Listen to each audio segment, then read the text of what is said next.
शंकराचार्य तो साफ साफ कहते हैं, खुल के बोलते हैं कि भैया तानाशाही चलेगी, राजतंत्र लाओ। वो तो लोकतंत्र को ऐसा बोलते हैं कि लोकतंत्र खत्म हो जाना चाहिए, लोकतंत्र देश नहीं चला पा रहा है। सनातन धर्म के स्वरूप को समझने वाला सत्ताधारी कोई न हो, क्योंकि निर्णय तो वहीं से होगा ना। हम सनातनियों को प्रधान रूप से चुनाव में जो निर्णय आशीर्वाद देने वाले तो जनता है, या तो जनप्रतिनिधि ऐसे पहुंचे जो सनातन धर्म के स्वरूप को समझ रहे हों। ज्योतिष के हिसाब से योगी जी का भविष्य दिख रहा है। ज्योतिष की दृष्टि से तो हमने कभी विचार नहीं किया। हाँ, ये तो ज्योतिषाचार्य जो हैं वही जी। बता सकते हैं, उनकी कुंडली देख करके जी। उनकी कुंडली में ऐसा कुछ योग है क्या। तब जब बात होती है युद्ध की तो बड़ा जोश आता है, युद्ध युद्ध युद्ध। लेकिन युद्ध के जो साइड इफेक्ट है, जब सिलेंडर मिलने बंद हो जाते हैं, हाँ, ये लोगों को समझ में नहीं आता कि युद्ध का ये भी साइड इफेक्ट है। बिल्कुल। अभी जब पेट्रोल के दाम बढ़ेंगे, चलिए भारत ने स्टॉक कर रखा है, लेकिन बढ़ेंगे किसी न किसी पॉइंट पे, बढ़ाने ही पड़ेंगे। हर चीज़ महंगी हो जाएगी, मल्टीप्लाई हो जाएगी, 10 रुपए की चीज़ 20 रुपए की मिलने लगेगी, और तब हमें युद्ध समझ में आएगा कि युद्ध का ये असर होता है। एक और नई बीमारी आ गई है, AI। हमको यही समझ में नहीं आता दिख रहे हैं वो सही है कि गलत है कि क्या। हाँ, ये बहुत खतरा है। तो एक तो मॉर्फ तस्वीरें, मॉर्फ वीडियोस, और प्लस AI जो सलाह दे रहा है। क्या लगता है कि मतलब धर्मगुरुओं की जरूरत खत्म हो जाएगी? सारी सलाह तो अब लोग AI से ले रहे हैं, हर तरह की सलाह ले रहे हैं, और AI हर तरह का गुरु बना हुआ है। आप भाषा सीख लो, आप विज्ञान सीख लो, गणित, कुछ भी।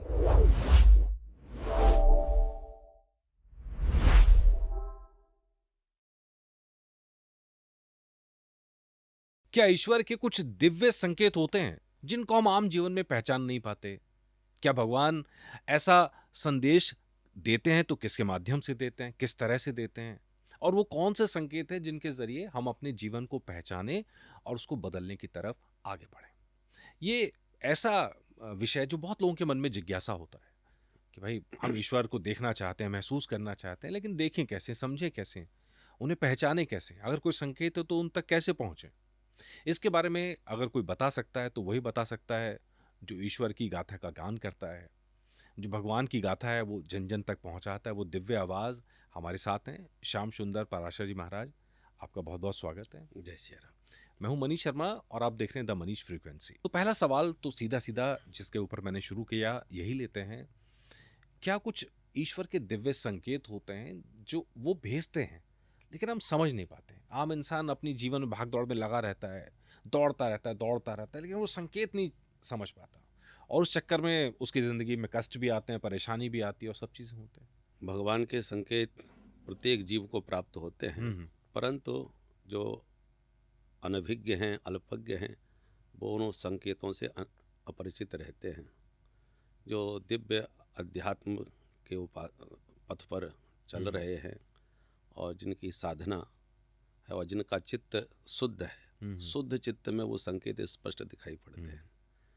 हमारा चित्त जितना शुद्ध होगा उतना ही हम जीवन को बहुत सूक्ष्मता से अनुभव कर सकते हैं और परमात्मा के संकेतों को समझ सकते हैं। कदाचित हम अल्पज्ञ हैं, अनभिज्ञ हैं, साधनहीन हैं, तो किसी साधन संपन्न संत का सानिध्य प्राप्त करके उनके द्वारा उन संकेतों को स्पष्ट किया जा सकता है। हर विषय के विशेषज्ञ होते हैं। तो अध्यात्म के जो पथ पर चलने वाले रसिक संत हैं, जो उस रस में डूबे रहते हैं, जितने भी साधन हैं वो सब चित्त की शुद्धि के लिए होते हैं। अब जन्मांतर से आप पहले बहुत उच्च कोटि के साधक रहे हैं, तो इस जन्म में बहुत कम उम्र से ही आपके चित्त की शुद्धि का प्रभाव आपके जीवन में चरितार्थ दिखाई पड़ेगा। और यदि आपकी साधना पूर्व की बहुत अच्छी नहीं है, इसी जन्म से आप शनै शनै शुभारंभ कर रहे हैं, तो आपको थोड़ा समय ज़्यादा लगेगा। परंतु यदि साधना इस जीवन में भी आपने अच्छी तरह प्रारंभ कर दी तो समय पा करके इसी जन्म में आपको उसकी अनुभूति होने लगेगी। तो इसमें दो पार्ट हो गए। जो हुआ एक तो चित्त की शुद्धि, जिसके लिए हम आज के टॉप में जो शब्द इस्तेमाल करते हैं मेडिटेशन, या अध्यात्म में कहें तो ध्यान लगाना, योग करना, ये सारी बहुत सारी चीज़ें आ जाती हैं। एक तो उस पर भी आते हैं, लेकिन आम लोगों के लिए अगर हम समझे वो किस तरह के संकेत होते हैं, मतलब क्या वो दिखाई देते हैं, महसूस होते हैं, कैसे पता चलता है? जैसे श्रीमद् भागवत में जी, कंस को मृत्यु के संकेत प्राप्त हुए और उसमें वर्णन है कि वो मृत्यु के संकेत क्या क्या होते हैं।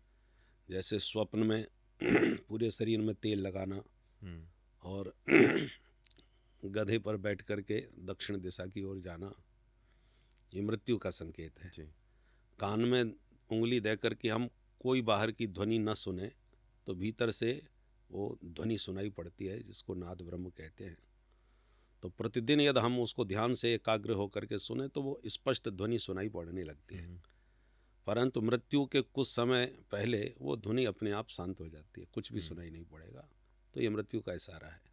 छिद्र छायायाम, चलते समय अपनी परछाई में छिद्र दिखाई पड़ना, कभी कभी सिर का न दिखना, ये सब मृत्यु के इशारे हैं। तो जैसे अमंगलकारी संकेत मिलते हैं, ऐसे बहुत से भागवत में बहुत वर्णन आते हैं। जब अर्जुन 7 महीने तक द्वारका से नहीं लौटे तो इधर पांडवों को संकेत मिलने लगे इंद्रप्रस्थ में कि कोई युधिष्ठिर जी कह रहे हैं गता सप्ताधुना मासा भीमसेन तवानुजा नायाति कश्यपा हेतुर नाहम वेदेदमंजसा, कि भीम हमारे अनुज को गए 7 महीने बीते गए, अभी तक नहीं आया, और मुझे आजकल बहुत भयानक संकेत मिल रहे हैं। पुच्छल तारा आकाश में दिख रहा है, गाय अपनी बछिया का दूध पीती हुई मुझे दिखाई पड़ी, आदि आदि। ठाकुर जी का दर्शन, माने देवालय में देव प्रतिमाओं का जब दर्शन करता हूँ तो वो श्रीहीन और रोती हुई सी नजर आ रही हैं, आदि आदि। बहुत सारे संकेतों का उसमें वर्णन है। तो जैसे अमंगल और अनिष्टकारी संकेत मिलते हैं ईश्वर के, तो ऐसी मंगलकारी संकेत भी होते हैं। मैं यही जानना चाहता हूँ, मंगलकारी संकेत क्या होते हैं जो आम इंसान को महसूस हो तो लगे कि नहीं अच्छा वक्त आने वाला है। हाँ, अब उसके लिए तो पूरे जैसे शकुनों का विचार किया जाता है, शुभ शकुन है। चलते समय बिल्ली रास्ता काट जाए तो इसका मतलब अशुभ यात्रा है, और मृगों का झुंड आपके दाहिनी तरफ से दौड़ता हुआ निकल जाए, इसका मतलब आप जिस काम के लिए जा रहे हैं वो काम निश्चित रूप से सफल होगा। हैं, ब्राह्मण तिलक आदि धारण करके शुद्ध वैदिक विद्वान ब्राह्मण सामने से आता दिख जाए पुस्तक हाथ में लिए, तो ये शुभ संकेत है।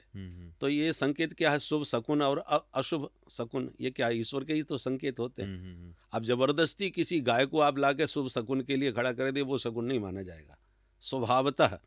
हैं, जैसे गाय पिबात दूध पिबावत गाय बच्चा, या से सगुन और नहीं अच्छा, ऐसे युक्तियां भी हैं, आर्या लोग बनाए हैं। तो उन संकेतों से हम समझ सकते हैं हमारा कार्य सिद्ध हो रहा है, या हम सफलता की ओर आगे बढ़ रहे हैं या विफलता की ओर आगे बढ़ रहे हैं। ये तो बाह्य संकेत हैं, और एक सूक्ष्म आभ्यंतर संकेत भी मिलते हैं। पर उसके लिए हमारे अंतःकरण की शुद्धि इतनी हो कि हम भीतर से उन संकेतों को समझ पाएं। जैसे समाधि में बड़े बड़े संत अब उस स्थिति को समझ लेते थे, ऐसे बहुत से भविष्य वक्ता हैं। कुछ तो ग्रहों के अनुसार भविष्यवाणियाँ करते हैं, और कुछ ऐसे संत होते हैं जो अपने अभ्यंतर समाधि में अनुभव करते हुए सारी बात समझ लेते हैं कि क्या हो रहा है। उसको परावर विदो विदु कहा गया है। भूत भविष्य वर्तमान तीनों को प्रत्यक्ष दृष्टि से देखने वाले त्रिकालज्ञ संत, तो वो सारी बात जानते हैं। ऐसे बहुत से वर्णन इतिहास पुराणों में जो कथाएं आती हैं वो उनसे संकेत, जैसे सती जी ने कहा कि मैं परीक्षा लूँगी, ये कैसे भगवान है जो पत्नी के लिए रोते हुए घूम रहे हैं। उनको ये परमात्मा सर्वज्ञ होता है, सब कुछ जानते हैं। इनको तो ये भी पता नहीं हमारी पत्नी कहाँ है, तो ये ईश्वर कैसे हो सकते हैं। तो भोले बाबा ने बहुत समझाया कि नरलीला चल रही है, और जैसे कोई कितना भी बड़ा अरबपति कलाकार हो, परंतु जब पिक्चर में उसको रोल मिल गया है तो उसको जैसा रोल मिलेगा वो उसको वैसा ही अभिनय करना पड़ेगा। तो वो अभिनय का चमत्कार है, वो विपन्न नहीं है, उसको विपन्न का रोल करना पड़ रहा है। ऐसे वो सर्वज्ञ हैं, अल्पज्ञता का नरलीला में नाटक कर रहे हैं। पर सती जी को नहीं हुआ विश्वास, तो उन्होंने कहा तो कि नहीं जाए परीक्षा ले, आप परीक्षा लीजिए। और परीक्षा में जब उनकी सर्वज्ञता को समझ गई, ईश्वरत्व को मान गई, घबराई, दौड़ के आई, पर सीता जी बन करके परीक्षा ली थी। तो जब भोले बाबा ने कहा क्या हुआ, कैसे परीक्षा ली, बोले मैं कछु न परीक्षा ली इन्हें गोसाई कि इन्हें प्रणाम तुम्हारे ही नाही, हमने तो आपकी तरह जाके प्रणाम किया, मैंने कोई परीक्षा नहीं ली। तब भोले बाबा ने कहा मेरे कहने से तो मानी नहीं, वहाँ जाके चुपचाप प्रणाम करके आ गई, ऐसा नहीं हो सकता। तब ध्यान लगा के देखा और सारी स्थिति को वो जान गए। तो जो ऐसे सर्वज्ञ होते हैं या उस स्थिति के साधक होते हैं, वो संत भी इस प्रकार से जान चाहते हैं। वो तो कह रहे ईश्वर हैं भगवान शंकर, परंतु जो साधन संपन्न संत हैं, साधक हैं, वो भी अपनी दिव्य दृष्टि से उस स्थिति को जान जाते हैं। परंतु परमात्मा की लीला में किसी प्रकार की बाधा न पड़े, इसलिए सर्वज्ञ महापुरुष भी उसको व्यक्त नहीं करते जब तक बहुत आवश्यक न हो। किसी कृपा पात्र को संकेत कर देते हैं, परंतु स्पष्ट, जैसे वशिष्ठ जी बड़े सिद्ध कोटि के संत हैं, उन्हें मालूम था कि क्या लीला चलने वाली है, परंतु उन्होंने कुछ बताया नहीं। वो जानते हैं राम जी कौन हैं, परंतु उन्होंने कहा, दशरथ जी ने कहा हम ऐसा करना चाहते हैं, राम बोले हाँ कीजिए। कहीं भी उन्होंने अपनी सर्वज्ञता का प्रकाश करके लीला में बाधा नहीं डाली। इसलिए संकेत तो ईश्वर के सब प्रकार के होते हैं, जानने वाला उसको किस ढंग से अपनी पात्रता अनुसार जान पाए। जैसे ज्योतिष के जानकार, तो ज्योतिष विद्या तो सत्य है, अब आप उसके कितने अधिकारी हैं, उसमें कितना आपने परिश्रम किया है, उस पात्रता के अनुसार उस विद्या का आप लाभ उठा सकते हैं। जी। तो इसमें जो दूसरा पहलू था चित्त की शुद्धि का, तो आप कथाओं के जरिए तो ये करते ही हैं कि ये ज्ञान तो देते ही हैं सबको सत्संग के जरिए रास्ता भी दिखाते हैं कि चित्त की शुद्धि कैसे की जाए। तो क्या कोई आसान सा तरीका है सबसे कि चित्त की शुद्धि, क्योंकि आज के टाइम में जो खासकर शहरी जीवन में तो सब भाग रहे हैं, दौड़ रहे हैं, किसी के पास टाइम ही नहीं है, तो उनके लिए क्या सलाह है आपकी? साधन तो बहुत हैं और सारे साधनों का उद्देश्य वही चित्त की शुद्धि है सबसे। परंतु भागवत में भगवान ने सबसे बढ़िया साधन सत्संग को बताया।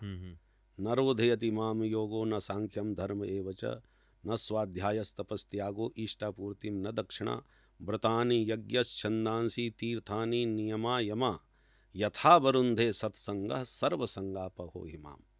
भगवान ने सारे साधन गिना दिए, व्रत तीर्थ आदि, उन सारे साधनों का नाम गिनाने के बाद अंत में बोले यथा वरुंधे सत्संग। मेरी प्राप्ति का जितना सुंदर सहज साधन सत्संग है, उतना दूसरा नहीं है। अब सत्संग का मतलब क्या है? सत्पुरुषों का संग। अब सत्पुरुष कौन है? सत नाम ईश्वर का है। उस सत स्वरूप परमात्मा से जो तुम्हारा संग करा दे। एक तो होता है साथ, एक होता है संग। साथ शरीर का होता है, शरीर की निकटता को साथ साथ कहते हैं, पर जो मन में बैठ जाए उसको संग कहते हैं। तो कोई ऐसा भगवत कृपा प्राप्त संत मिले जो सुदुर्लभ होते हैं, उनका संग यदि आपको मिल जाए, प्रथम भगति संतन कर संगा।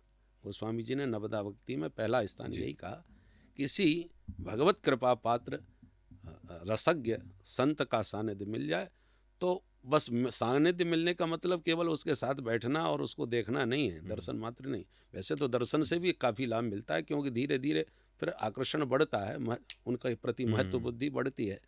परंतु वो जो कहें सो माने हम, वो जो बतावें वो हम करें, वो असली संग है।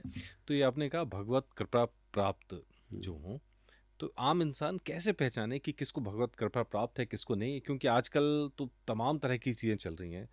हमने देखा है कि इतने छोटे छोटे बच्चे जो हैं वो सत्संग कराने में लग रहे हैं, तो जिनको अभी मतलब क्या ही ज्ञान होगा किसी भी चीज़ का, तो कैसे कैसे पहचाने इंसान?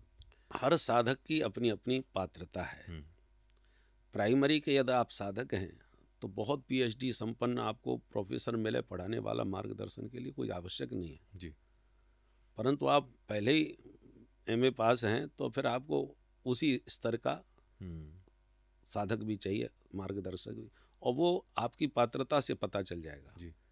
आप यदि एमए पास हैं तो हाई स्कूल वाले अध्यापक के प्रति आपका प्रभाव पड़ेगा नहीं, आकर्षण होगा ही नहीं। तो आप अपने से श्रेष्ठ के, गुरु का मतलब होता है श्रेष्ठ, तो श्रेष्ठ के प्रति ही महत्व बुद्धि होगी। सही बात है। तो यदि आपकी साधना किस स्तर की है, आप उसी स्तर के अनुसार अपना सदगुरु और संत के प्रति आकर्षण होंगे। तो यदि भीड़ बहुत आ रही है और कोई बालक ही सही या कोई नवयुवक है या कोई बहुत विद्वान नहीं है परंतु सत्संग कर रहा है, तो प्राइमरी क्लास का है, प्राइमरी में भीड़ ज़्यादा होती है, कक्षाओं की ऊंची कक्षाओं में जाते छट जाते हैं, चुनिंदा ही पहुंचते हैं। उसी प्रकार से सत्संग सब अपना महत्व रखता है। आपकी स्थिति कितनी ऊंचाई पर है वो आपके ऊपर है। आप प्रोफेसर को चयन करेंगे तो आप अपने से श्रेष्ठ को ही चयन करेंगे। तो ये तो कहावत ये भी कही जाती है कि सदगुरु अपने शिष्य खुद ही चुनते हैं। हाँ, ये भी दोनों बातें हैं। आप दोनों, एक है पानी पियो छान के, गुरु करो जान के, तो शिष्य को भी जानना चाहिए कि मैं किसको बनाऊं। और फिर शिष्य जब गुरु तक पहुंचता है तो गुरु भी देखता है कि ये पात्र है मेरा कि नहीं। भक्तमाला में वर्णन है कि शिष्य का हृदय मरुभूमि है और गुरु किसान होता है। तो किसान को पहले भूमि में ये देखना चाहिए कि ये उर्वरा है या ऊसर है। नहीं ऐसा ना हो कि हल चलावे किसान, मेहनत करे, बीज भी डाले तो बीज भी बर्बाद, मेहनत भी बर्बाद, क्योंकि उसमें फसल पैदा ही नहीं हो रही। कि ऊसर भूमि में प्रयास है तो वो भी देखेगा कि उपजाऊ है कि नहीं। और उपजाऊ भूमि बहुत बढ़िया हो, परंतु जो बीज डालने वाला किसान है उसको बीज घुनीला हो, बीज की क्वालिटी अच्छी ना हो, तो भी फसल बढ़िया नहीं होगी। बीज भी बढ़िया होना चाहिए, भूमि उपजाऊ होना चाहिए। भूमि उपजाऊ नहीं है तो उसको उर्वरा भूमि बनाए ताकि उसमें अंकुरित बीज हो सके। तो फिर जब वो बीज डालता है, दोनों चीज़ें बढ़िया होंगी, तभी उसमें भक्ति का पौधा अंकुरित होता है। परंतु अंकुरित जब होता है बीज तो पशु खाने के लिए, चरने के लिए आ जाते हैं, उखाड़ने के लिए। तो फिर किसान का ही दायित्व है कि जो बीज डाल करके वो अंकुरित हो रहा है उसकी बारिधि लगाए चारों तरफ से, ताकि कोई उसको फसल को चर न जाए। परंतु परिधि भी बहुत अच्छी है, सुदृढ़, बीज भी बहुत बढ़िया, भूमि भी बहुत बढ़िया, पर पानी समय पर न पड़े तो भी फसल बेकार हो जाएगी। तो समय समय पर जल देता रहे। इसका मतलब क्या है? भक्ति तरु पौधा ताहे विघ्न डर छेरियु हु को, बारी दे विचार बारी सींचो सत्संग सो। किसान रूपी सदगुरु ने शिष्य के हृदय की भूमि में मंत्र का बीज डाल दिया। अब हमारे यहाँ गुरु पूर्णिमा का इसलिए महत्व है कि कम से कम साल में एक बार तो गुरु के पास आओ। ये पता चला हमने दीक्षा भी ले ली और महीनों बरसों तक हम गुरु जी से मिले नहीं, उनका पता ही नहीं कहाँ है। तो क्या होगा? वो भूमि मुरझा जाएगी। वो फसल, बीज भी अच्छा था, सब कुछ बढ़िया था, और पानी नहीं पड़ा। सींचो सत्संग सो। तो गुरु के माध्यम से या अन्य संतों के माध्यम से सत्संग करते रहोगे तो वो जल का काम करता रहेगा, आपका मंत्र व्यर्थ न जाए, नहीं तो वो मुरझा जाता है। परंतु जब आप प्रारंभिक भक्त होते हैं, मंत्र दे दिया, माला जपो, इतनी माला जपा करो, तिलक लगाया करो, कंठी धारण किया करो, एक वैष्णव स्वरूप उन्होंने प्रदान कर दिया। किसी भी विभाग में आप जाते हो, डॉक्टर बनो, इंजीनियर बनो, या तो एक पोशाक विशेष होती है, पहचान, जिससे पता चल जाए कि ये वकील है कि डॉक्टर है। तो ऐसे ही आप वैष्णव हैं तो वैष्णवता की पहचान दी, आप सैव्य हैं, शाक्त हैं, जो भी परंपरा के हैं उस परंपरा की उन्होंने पहचान दी। अब जहाँ हमने तिलक कंठी धारण करना चालू किया, किसी ने मजाक उड़ाना चालू कर दिया, क्या 101 नंबर की प्लेट लगाए घूम रहे हो, पट्टा डाले घूम रहे हो, अरे भजन तो अपने शांति में एकांत में करो, दिखावा क्यों कर रहे हो, आदि आदि। तो उससे क्या होता है, जहाँ पौधा अंकुरित हुआ कि बकरियों ने हमला किया और चर करके ख़त्म कर दिया। तो ये नास्तिक रूपी या उस पंथ के उपासक जो नहीं है, वो उपहास करके आपके भक्ति के पौधे को उखाड़ने का भी प्रयास करेंगे। तो गुरु को वो इतना महत्व बताना चाहिए कि तिलक का महत्व क्या है, कंठी का महत्व क्या है, शिखा सूत्र का महत्व क्या है। इन सब का महत्व बोध जब उसको होगा तो ये वारिधि का काम करेगा, सुरक्षा का, ताकि आप उस, और ये सुरक्षा कब तक है? जब तक वो पौधा है। जिस दिन विशाल वृक्ष बन जाएगा और जड़ मजबूत हो जाएगी तो हाथी भी उसको नहीं उखाड़ पाएगा, हाँ, फिर उसका कुछ बिगाड़ नहीं सकता। उसी प्रकार जब प्रारंभिक भक्ति होती है वो उसमें थोड़ा सा उच्चाटन का भय रहता है, वो प्रभावित हो सकता है नास्तिकों के वचनों से, पर जब अनुभव गम्य भक्ति हो जाती है, उसको अनुभूतियाँ होने लगती हैं और उसमें रस आने लगता है साधना में, तो फिर उसको बड़े से बड़े विद्वान भी बिचले नहीं कर सकते, उखाड़ नहीं सकते। वो दृढ़, उसकी भक्ति सुदृढ़ हो गई। जैसे हम लोग कील ठोकते हैं दीवाल में तो पहले उसको हिला के देखते हैं जी, यदि हिल रही है तो उखड़ सकती है, तो एक दो हथौड़े फिर मार दिए, और जब पूरी तरह ताकत लगा के हम देखे नहीं तो वो सुदृढ़ हो गई, अब उखड़ेगी नहीं। उसी प्रकार गुरु भी चेक करते रहते हैं कि अभी प्रारंभिक स्थिति में जब देख लिया सुदृढ़ हो गया, बोले अब जाओ। जब तक आप सुदृढ़ नहीं है तब तक आपको निरंतर गुरु के सानिध्य की अपेक्षा है। और इसलिए पहले जो प्रारंभ में ही संत बन के घूमने लगे जाते हैं वो फिसल जाते हैं, और जो पहले संतों के, गुरुओं के सानिध्य में बार बार उन्हें डांटता, टोकना, समझाना लगा रहता है, और जब परिपक्व हो जाते हैं तब गुरु कहते हैं अब तुम विश्व भ्रमण करो, अब तुम क्योंकि सुदृढ़ हो तो गए। आपका जीवन भी कुछ इसी का उदाहरण है। आप ग्वालियर से आए थे यहाँ तो बहुत छोटी उम्र में शायद ना, जी जी और उसके बाद से आप यहाँ पे पूरा इसी रंग में रंग गए पूरी तरह से। जी जी। तो क्या पूरा क्या था, क्या भगवान का वो भी कोई दिव्य संकेत था? बिल्कुल संकेत था हमको। जी। हम 12 वर्ष के थे। पहले हम जब पढ़ते थे प्राइमरी में, तो मेरे जन्मभूमि ग्वालियर के पास भितरवार नगर है। तो पार्वती नदी का किनारा है, वहाँ सीताराम जी का छोटा सा मंदिर है। तो हम बचपन में वहाँ पूजा करने जाते थे मंदिर में। तो ठाकुर जी का तिलक देखते थे तो हम भी अपना तिलक लगा लेते थे वैसा ही। किसी ने बताया नहीं, ना किसी ने हमको प्रेरित किया, स्वभावतः करते थे।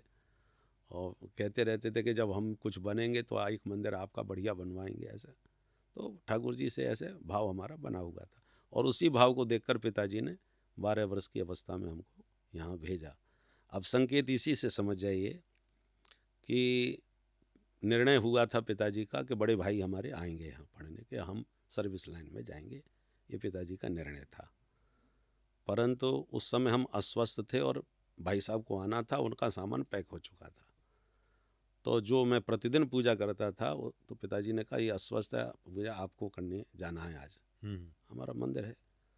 तो पिताजी बाहर गए थे, वैसे तो पिताजी ही करते थे।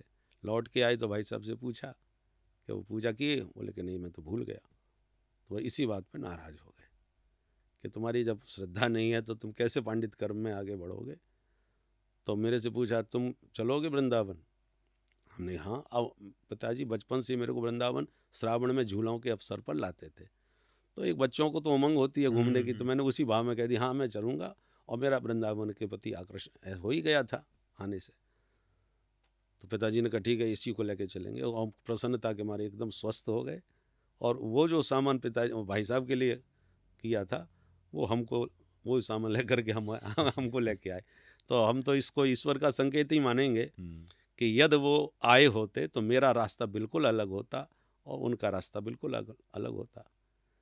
तो ये कुछ ईश्वर के ऐसे मेरे जीवन में। मैंने अभी आत्मकथा लिखी थी कोरोना काल में, जब मैं प्रभावित हो गया और 10 दिन हॉस्पिटल में रहने के बाद जब निकला तो हमारी आवाज़ नहीं निकल रही थी एकदम। तो हमको लगा कि अब तो जीवन लीला पूरी हो गई, और उस समय ईश्वर के संकेत भी हमको वो कोरोना काल में मिले। अब उसको विस्तार से कहने की ज़रूरत नहीं है। हमको पता नहीं था हमको कोरोना है, हमको तो बुखार आया तो एडमिट कर दिया रीवा में मध्य प्रदेश। परंतु जब मैं रात में 2 बजे लघु शंका लगी और मैं गया तो वो मास्क लगा तो वो हटा दिया हमने ऑक्सीजन का। फिर हमको चक्कर आया, हम गिर पड़े, फिर बाहर आए होश में आने के बाद, तो फिर दोबारा गिरे। तब एक कर्मचारी ने हमको देख लिया और उसने हमको लगा करके समझाया कि आपको बिल्कुल 1 सेकंड के लिए नहीं निकालना है। आपने कैसे निकाल दिया ये, आपको कोरोना है। उसने पूरा मेरे को बताया, तब मुझे पता चला। रात को 2 बजे का समय था। तो उसी समय भगवान की ऐसी कृपा रही कि मुझे भय तो नहीं हुआ, जबकि उस समय बड़ा भयभीत वातावरण था और लोग भय के कारण बहुत से चले भी गए। पर मुझे डर तो नहीं लगा, परंतु मैं चिंतन करने लगा कि देखो जन्म लिया ग्वालियर में, पढ़ने गए वृंदावन धाम में, इतने वर्ष रहे, वो मरने के लिए यहाँ आए जहाँ पर ना कोई संस्कार होने वाला है ना कोई हमारे। वो उस समय तो सब पोटली में बांध देते थे। तो वो सब चिंतन करने लगा मैंने कि बस और तो कोई ज़रूरत नहीं है, वैसे तो मरना तो सबको ही है। तो हम सोच रहे थे कि मृत्यु ठीक नहीं लग रही, बाकी तो जाना है। तो उस समय एक ब्रह्मचारी जी हमारे सामने प्रकट हुए। तो जो भी आते थे वहाँ डॉक्टर पूरा किट पहन के आते थे, परंतु वो उनके ना मास्क था कुछ नहीं, नवयुवक ब्रह्मचारी। और वो मुस्कुराते हो गए, बोले पारासर जी चलना है? हमने कि कहाँ? बोले हमारे साथ। हमने कि हमको तो बड़ा दर्द हो रहा है, अभी गिर पड़े हम, और जी सुई वगैरह भी काफ़ी लगी हुई हैं। अरे भाई कोई दर्द वर्द नहीं, उठो मेरे पास आओ। तो मैं उठ के उनके पास गया, बताओ कहाँ दर्द है? तो अब मैं यूँ हाथ करूँ, हाथ पैर हिलाऊँ, कहीं कोई दर्द नहीं। मैंने कि भाई, तो फिर मेरे को लगा कि अब मेरे को लगा ये है कौन? तो मैंने कि आप कहाँ लेके जाओगे ये बताओ। बोले आपको क्या करना है, आपको हमारे साथ चलना है, मस्त रहना है। तो मुझे लगा कि ये ठाकुर जी हैं कहीं। तो मैंने कि एक शर्त है, ले जाओ तो ऐसी जगह लगाओ दोबारा ना लाना पड़े, तो मैं चलूँगा आपके साथ। और ऐसा ना हो कि यहाँ से अभी ले जा कर के कहीं और कहाँ उल्टा सीधी जगह आपने पलट दिया तो किसी काम के नहीं रहे, उससे तो अच्छा है। तो बोले करना क्या है आपको? हमने कहा भाई, मैंने कहा ये तो पूरा दो, बोले अच्छा कौन सा शरीर चाहते हो, ये शब्द उन्होंने कहा। हमने कहा हमें ब्राह्मण शरीर चाहिए। तो बोले ब्राह्मण शरीर में तो हो ही आप। हमने कहा हैं तो सही, परंतु अभी 50 पार करते ही अब जो हमको करना चाहिए वो काम हमने अभी नहीं किया। अभी तो गोरख धंधे में लगे रहे, इधर भागा दौड़ी दुनियादारी, अपने लिए तो हमने कुछ नहीं किया। और जब करने का समय आया कि हम कुछ करें अपने लिए, तब आप कहते हो चलो। तो बोले अच्छा तो ठीक है, जो कुछ करना है फटाफट कर लो। और यूँ कह करके वो अदृश्य हो गए, चले गए। अब मैं पूरी तरह चेतना में आ गया। तो मुझे लगा कि हाँ, ये कोई महापुरुष जो भी हों, गुरुदेव भगवान थे या साक्षात ठाकुर जी थे, इन्होंने संकेत कर दिया कि अब हमको कुछ होगा नहीं। वो हमको संकेत दे के गए हैं, पर जो काम करना है जल्दी कर लेना चाहिए। और हम बिल्कुल स्वस्थ होकर के रामनवमी के दिन बाहर निकले हॉस्पिटल। तो मैं ऐसे जीवन के ऐसे कई मोड़ पर हमने अनुभव किए ईश्वर के संकेत। अब उन संकेतों को यदि आप ठीक सकारात्मक ढंग से समझ लें और सावधान हो जाएं तो उससे लाभ उठा लेंगे, और उनको अनदेखा कर देंगे तो वो संकेत व्यर्थ चले जाएंगे। तो जैसा आपने कहा ना, ईश्वर के संकेत सब प्रकार के मिलते हैं, बस उन संकेतों को आप अपने ढंग से समझिए। ईश्वर ने हमको ये संकेत किस उद्देश्य से दिया, हमको क्या करना चाहिए। अच्छा, इसको ये तो हो गया व्यक्तिगत मामलों में। इसको अगर हम जरा थोड़ा बड़ा इसके ऊपर जाएं, हम राजनीतिक स्तर पर लेके जाएं, तो जिस तरह के घटनाक्रम चल रहे हैं, क्या ये भी कोई संकेत है? क्योंकि अभी तक क्या था कि मतलब अगर हम पॉलिटिकली बात करें, राजनीतिक तौर पे बात करें, तो एक समरसता की बात हो रही थी, समानता की बात हो रही थी। अब अचानक से कुछ ऐसी चीज़ें होने लगी हैं जो समरसता को तोड़ रही हैं। चाहे आप यूजीसी का जिक्र ले लीजिए, बिल्कुल, और उसके ऊपर जिस तरह के फैसले हो रहे हैं, तो क्या ये भी संकेत है कि कुछ चेंज हुआ है इस बीच में? एक पंक्ति है, उर प्रेरक रघुवंश विभूषण। कुछ तो ठाकुर जी ही प्रेरणा करके करवा देते हैं, जिनसे हम लोग कोई कल्पना नहीं कर सकते कि ये ऐसे भी निर्णय लेंगे, और वो उस प्रकार के निर्णय ले रहे हैं। इसका मतलब ठाकुर जी कुछ लीला कराना चाह रहे हैं। यही भाई सबके सोचने का अपना अपना तरीका होता है। जैसे दुर्योधन महाभारत में कहता है कि मैं जानता हूँ धर्म क्या है, मैं ये भी जानता हूँ अधर्म क्या है। जानामि धर्मम न च मे प्रवृत्ति, जानाम्य धर्मम न च मे निवृत्ति। मैं अधर्म को जान रहा हूँ और धर्म को भी समझ रहा हूँ, उचित अनुचित दोनों का मुझे पता है, पर न जाने क्यों धर्म में मेरी प्रवृत्ति नहीं होती, कोई रुचि नहीं है धर्म में। और अधर्म मैं जानता हूँ ये गलत है, फिर भी मैं उससे छोड़ नहीं पा रहा। तो कर क्यों रहे हो ऐसे? बोले कोई ऐसी शक्ति है जो मेरे से जबरदस्ती करा रही है, ऐसा। तो ठाकुर जी को जो कराना है वो तो कराएंगे, लीला की दृष्टि से देखा जाए तो। बाकी सांकेतिक दृष्टि से देखा जाए तो भविष्यवाणियाँ तो बहुत से महापुरुषों ने की है, और आज भी कई लोग कर रहे हैं कि 26 से 32 का जो समय है, 2026 से और 32 तक का, वो भयानक है। और कई लोगों ने जो भविष्यवाणियाँ जैसी जैसी कर दी थी और वो अब चरितार्थ होना चालू हो गई। तो ईश्वर का संकेत है, वो निमित्त किसको बनाए, किस रूप में बनाए, ये तो ठाकुर जी की लीला जाने। परंतु ईश्वर जैसे जो संकेत मिल रहे हैं, उससे लगता है कि ये कुछ काल ऐसा है, क्योंकि प्रकृति अपना संतुलन बनाएगी अपने ढंग से, अपने ढंग से। अब प्रकृति कहें या परमात्मा कहें, हम लोग उसको प्रकृति कहेंगे, पर जो संत हैं, जो अध्यात्म के पथिक हैं, वो तो परमात्मा की लीला कहेंगे। परंतु किसी भी उसको नाम कुछ भी दो, पर कोई शक्ति है जो अपने ढंग से सब काम करे। अच्छा, इसलिए क्योंकि इसी संकेत के ऊपर देखें तो शाहीन बाग का आंदोलन होता है, जो एक बहुत निराधार सी बात के ऊपर हुआ कि वो आंदोलन होता है, सालों साल वहाँ चलता है, सड़कें जाम रहती हैं, लोगों को तकलीफ होती है, चलता है तो कोई नहीं रोकता। यूजीसी को लेके प्रोटेस्ट होता है तो लोगों को घरों में नज़रबंद कर दिया जाता है।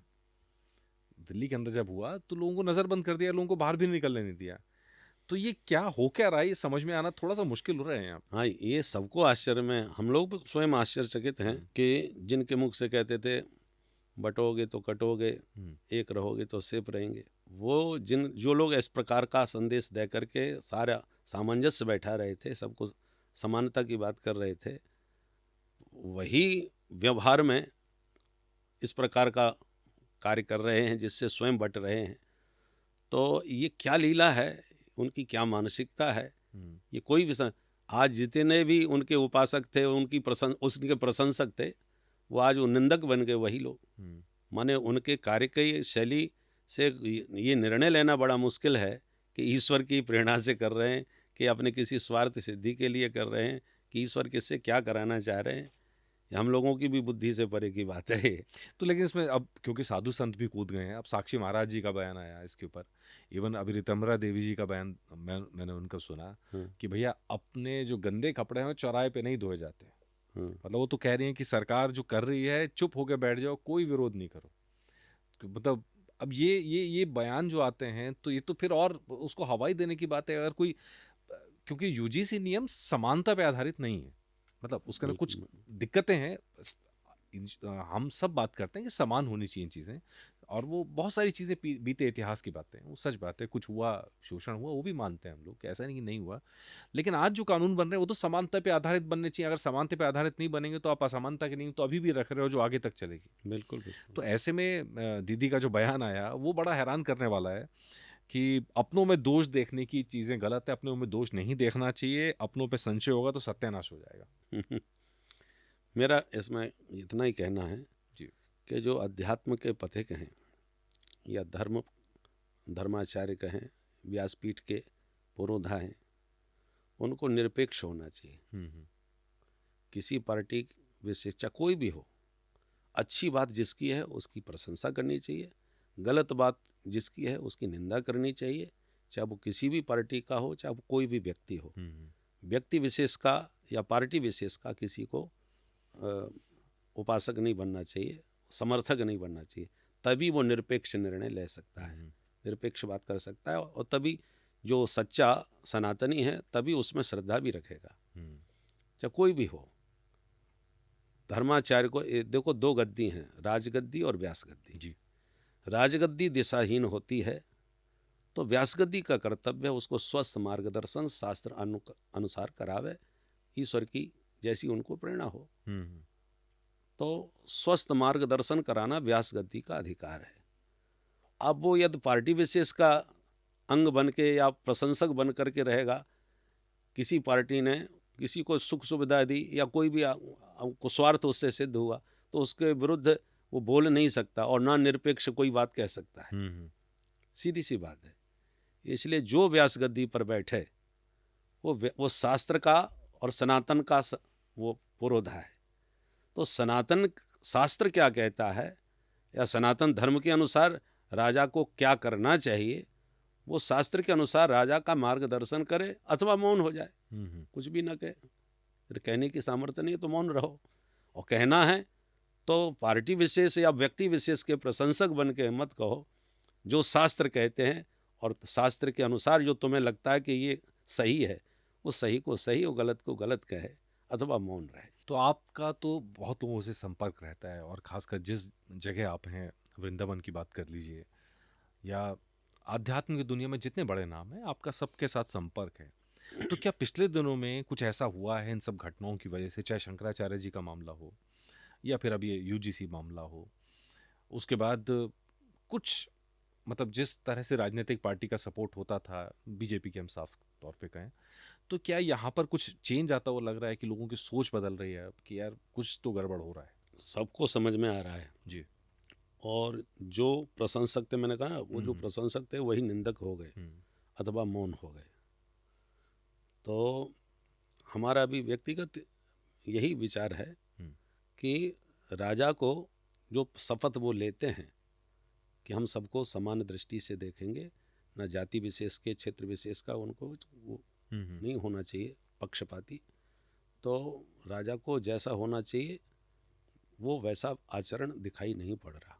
जैसा स्वयं पहले कहते थे कि हम, जैसे कोई विपक्ष में जब थे तब कहते थे गौ हत्या बंद करनी चाहिए, जनता की ऐसी भावना है, और वही पक्ष में आने पर, सत्ता में आने के बाद फिर उसको अनदेखा कर देते हैं। तो ये स्वार्थ की बातें, परंतु समस्या अब ये आ रही है सनातनियों के सामने, हिंदुओं के सामने, वो सब समझ रहे हैं कि अनुचित है, परंतु अब विश्वास किस पर किया जाए, ये सबसे बड़ी समस्या है। किसके पक्ष में कहा जाए। एक नागनाथ एक सांपनाथ। तो जब काटेंगे दोनों तो फिर तो ये देखना है कि कम विषधर कौन है जिसके काटने से हम बच सकें।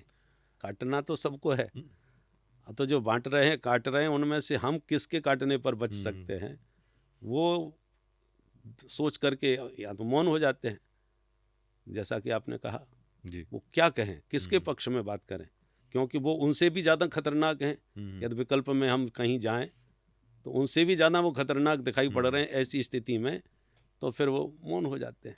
तो क्या मतलब इन सब चीज़ों को देखने के बाद जो राजगद्दी है, जिसको हम कहते हैं कि सत्ता पक्ष आप आज के टाइम में कह लेते हैं, तो वो लगता है कि वो एक कॉमन कैरेक्टर है सबका, मतलब किसी एक जने का नहीं, जो सत्ता में आता है लंबे समय तक टिकता है, उसमें कहीं ना कहीं कुछ पथभ्रष्टता दिखती है। आप मतलब जिसे कहते हैं पद से थोड़ा अलग हो जाते हैं।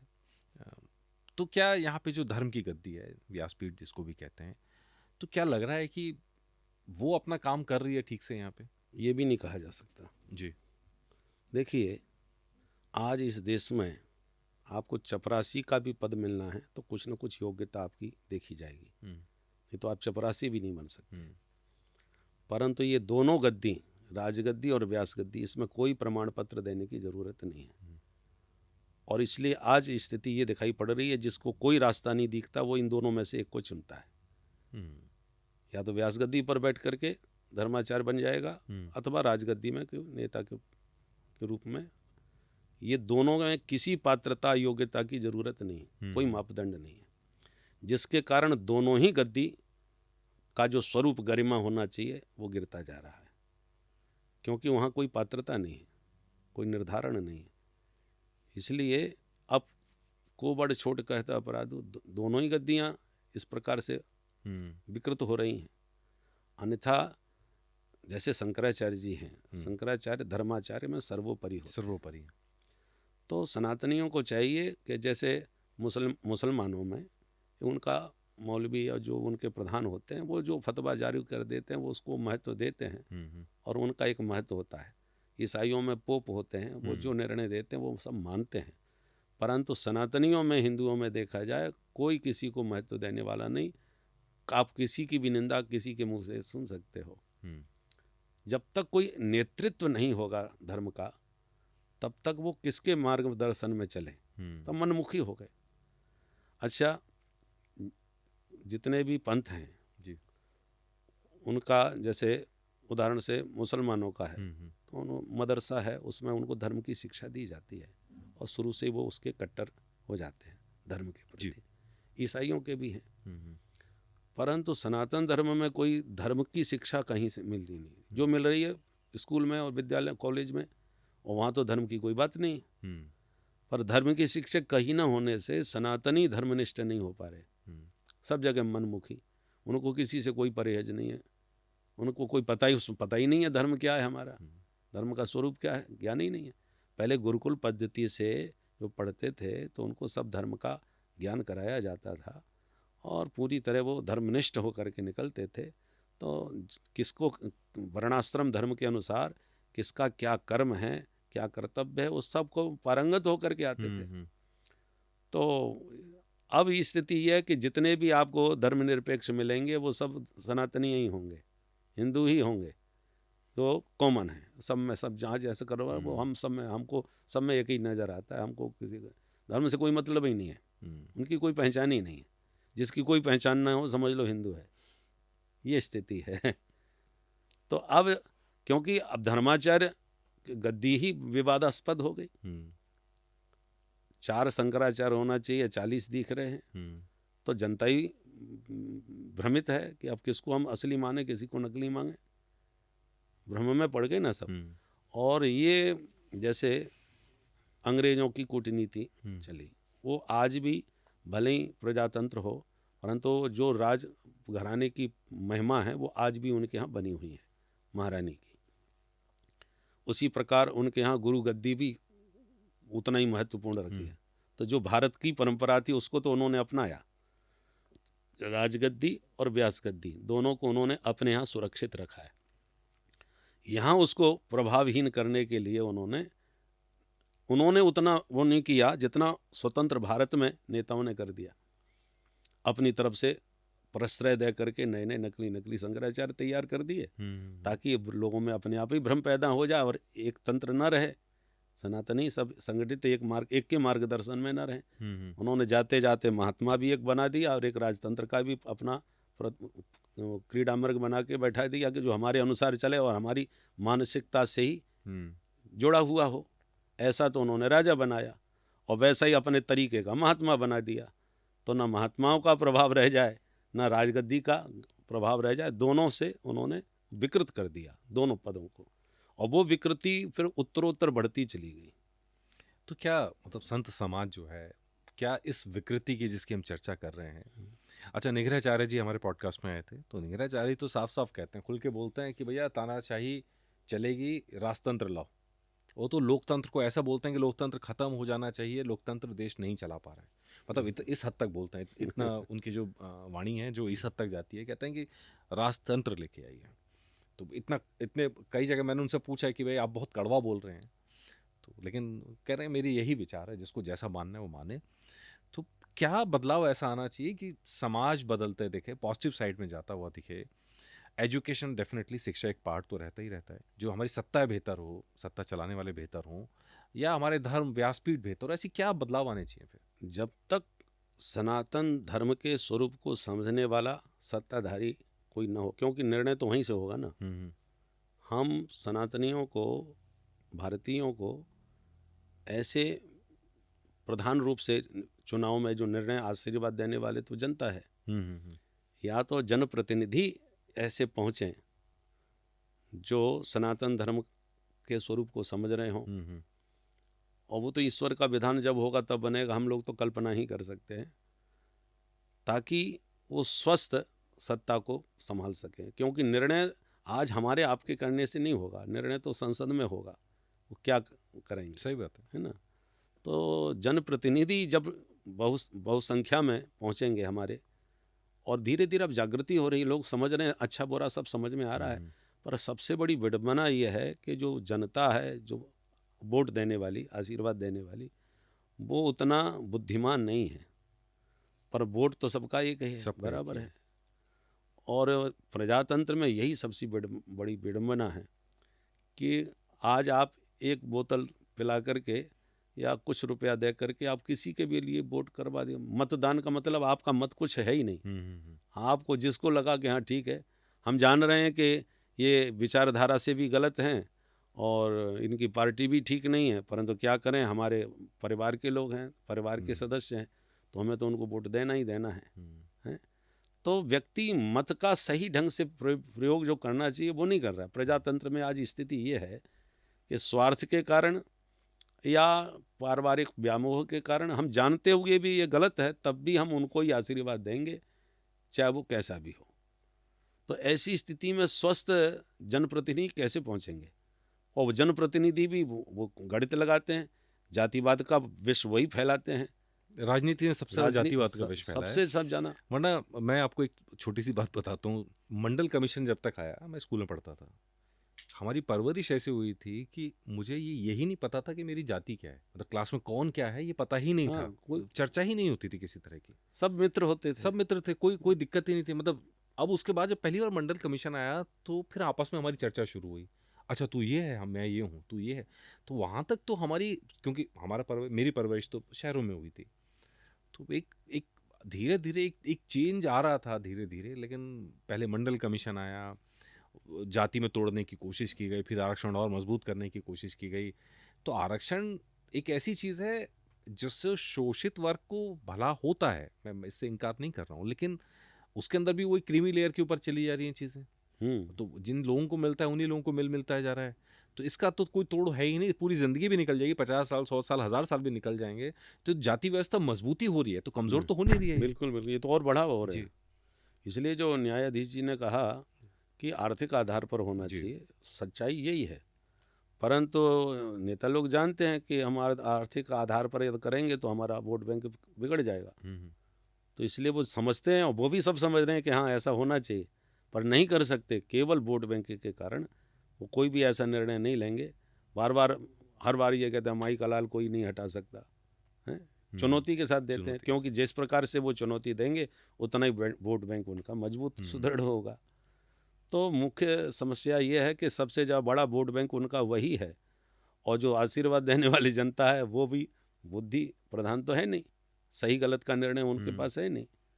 तो ऐसी स्थिति में प्रजातंत्र में, जैसा निग्रहाचार्य जी की आपने कहा, इस समय आवश्यकता तो ऐसी की ही है, जो या तो राजतंत्र तो संभव क्या होगा, परंतु जो बैठे वो निरपेक्ष हो, सत्ता लोलुप न हो, वोट माने वोट का वो लोभी न हो, राष्ट्र भक्ति से भरा हुआ हो, वो कोई ऐसा जनप्रतिनिधि पहुंच जाए जो वास्तव में जो भी उससे विकृत नजर आवे, चाहे वो कैसा भी हो, जो भी उसे गलत दिखे उसको मिटावे।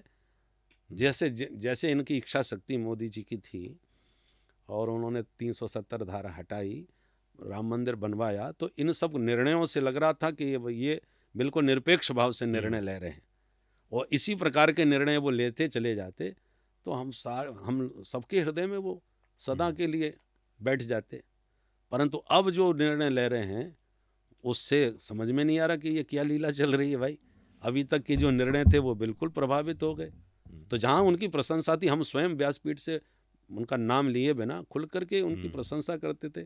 कई जगह हमने कांग्रेसियों कथा कराने वाले कांग्रेसी और हम उनकी महिमा गा रहे हैं, वो बाद में हमको कहते भी थे परंतु हमारे मुंह से स्वाभाविक प्रशंसा निकलती थी, हर प्रशंसा निकल पा रही है, परंतु अब नहीं निकलती। अब हम खुद ही उस पर कटाक्ष करते उनके ऊपर।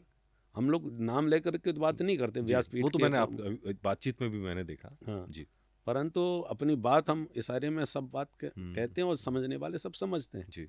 परंतु व्यासगद्दी का अर्थ यही है कि जनता को सजग करना, सावधान करना। देखो, भगवान कृष्ण ने उपदेश दिया अर्जुन को, कब दिया? जब वो सन्यास की बात कर रहे थे कि मैं तो भिक्षा मांग लूंगा पर अपनों पर हाथ नहीं उठाऊंगा। तो डांट करके, फटकार के, उपदेश दे करके युद्ध में प्रवृत्ति किया और अर्जुन को मानना पड़ा, करिष्ये वचनम तव, आप जो कहोगे मैं करूंगा। उनको समझ में आया। तो उनकी उपदेश वाणी का प्रभाव था कि मोह से वशीभूत अर्जुन भागते हुए युद्ध के लिए तैयार हो। ये वक्तृत्व का प्रभाव।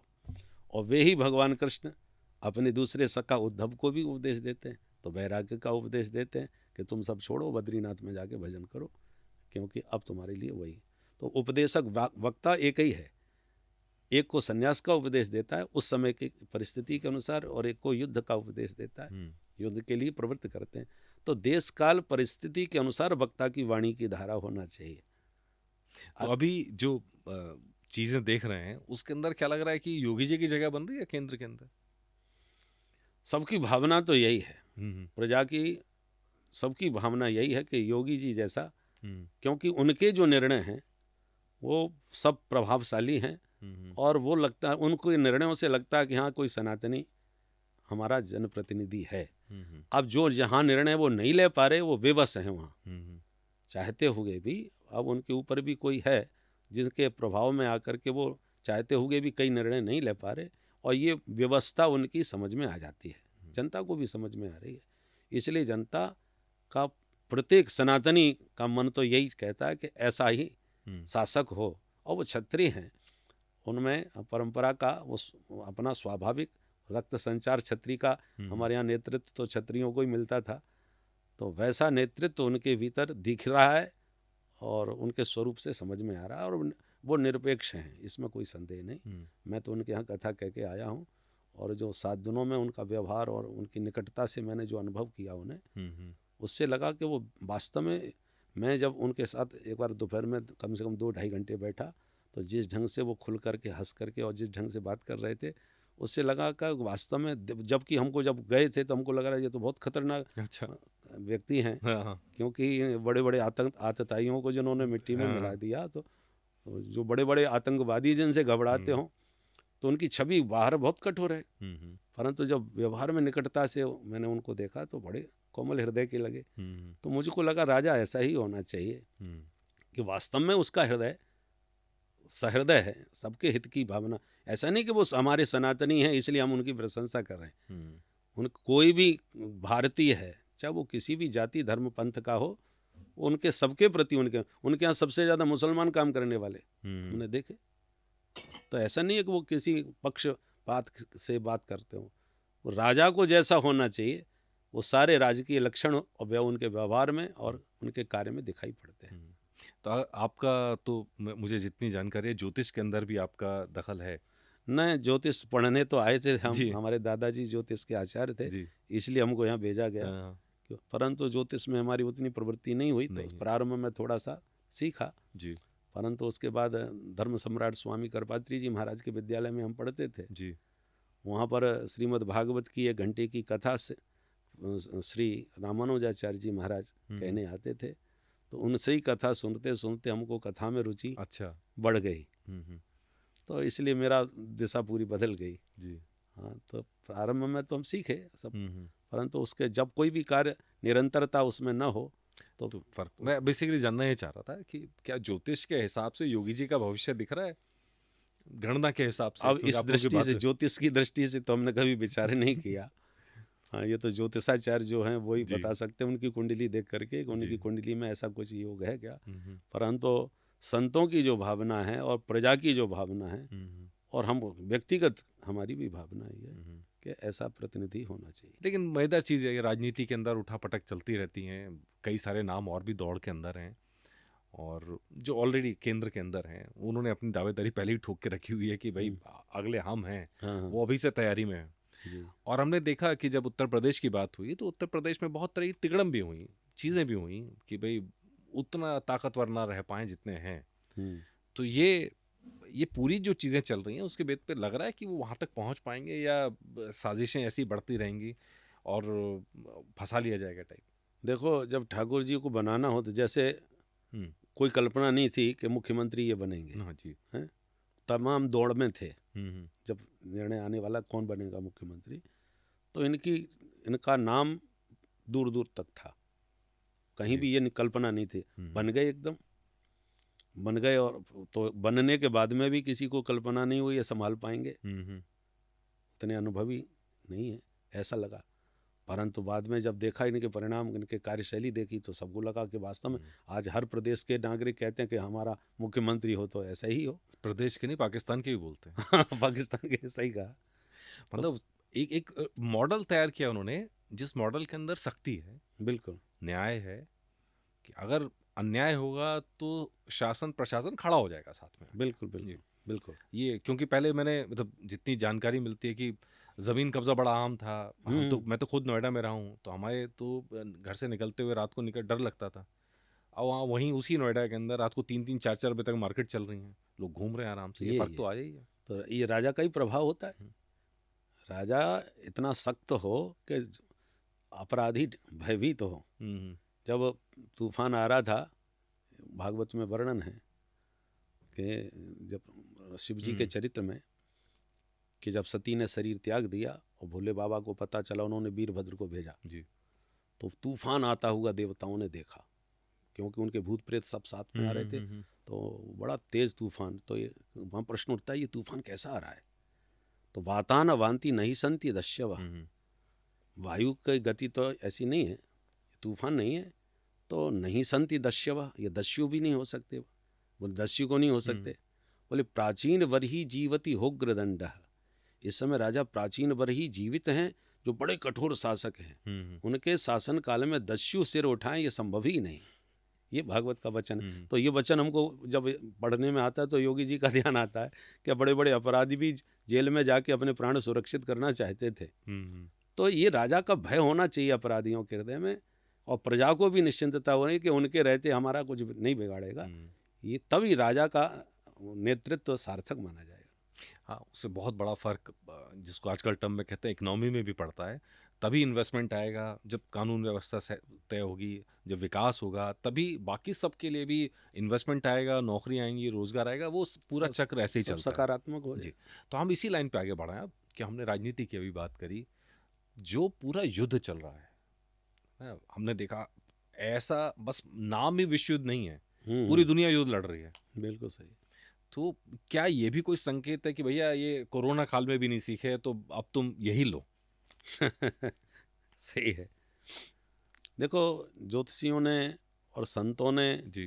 कई भविष्यवाणियां तो कर रखी हैं और परिस्थिति भी वैसी बन रही है।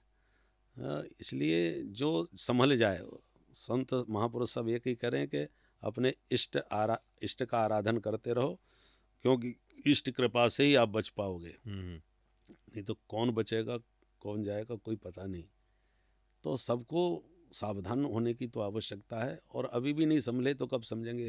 हम देख रहे हैं अपने, एक काल था जब हम सुनते थे, केवल इतिहास में ऐसा हुआ था, उन्होंने इतना अत्याचार किया था, तो हम सोच पढ़ने के बाद सोचते थे उस समय का काल कैसा रहा होगा, लोग कैसे जिंदा रह रहे थे होंगे उस परिस्थिति में।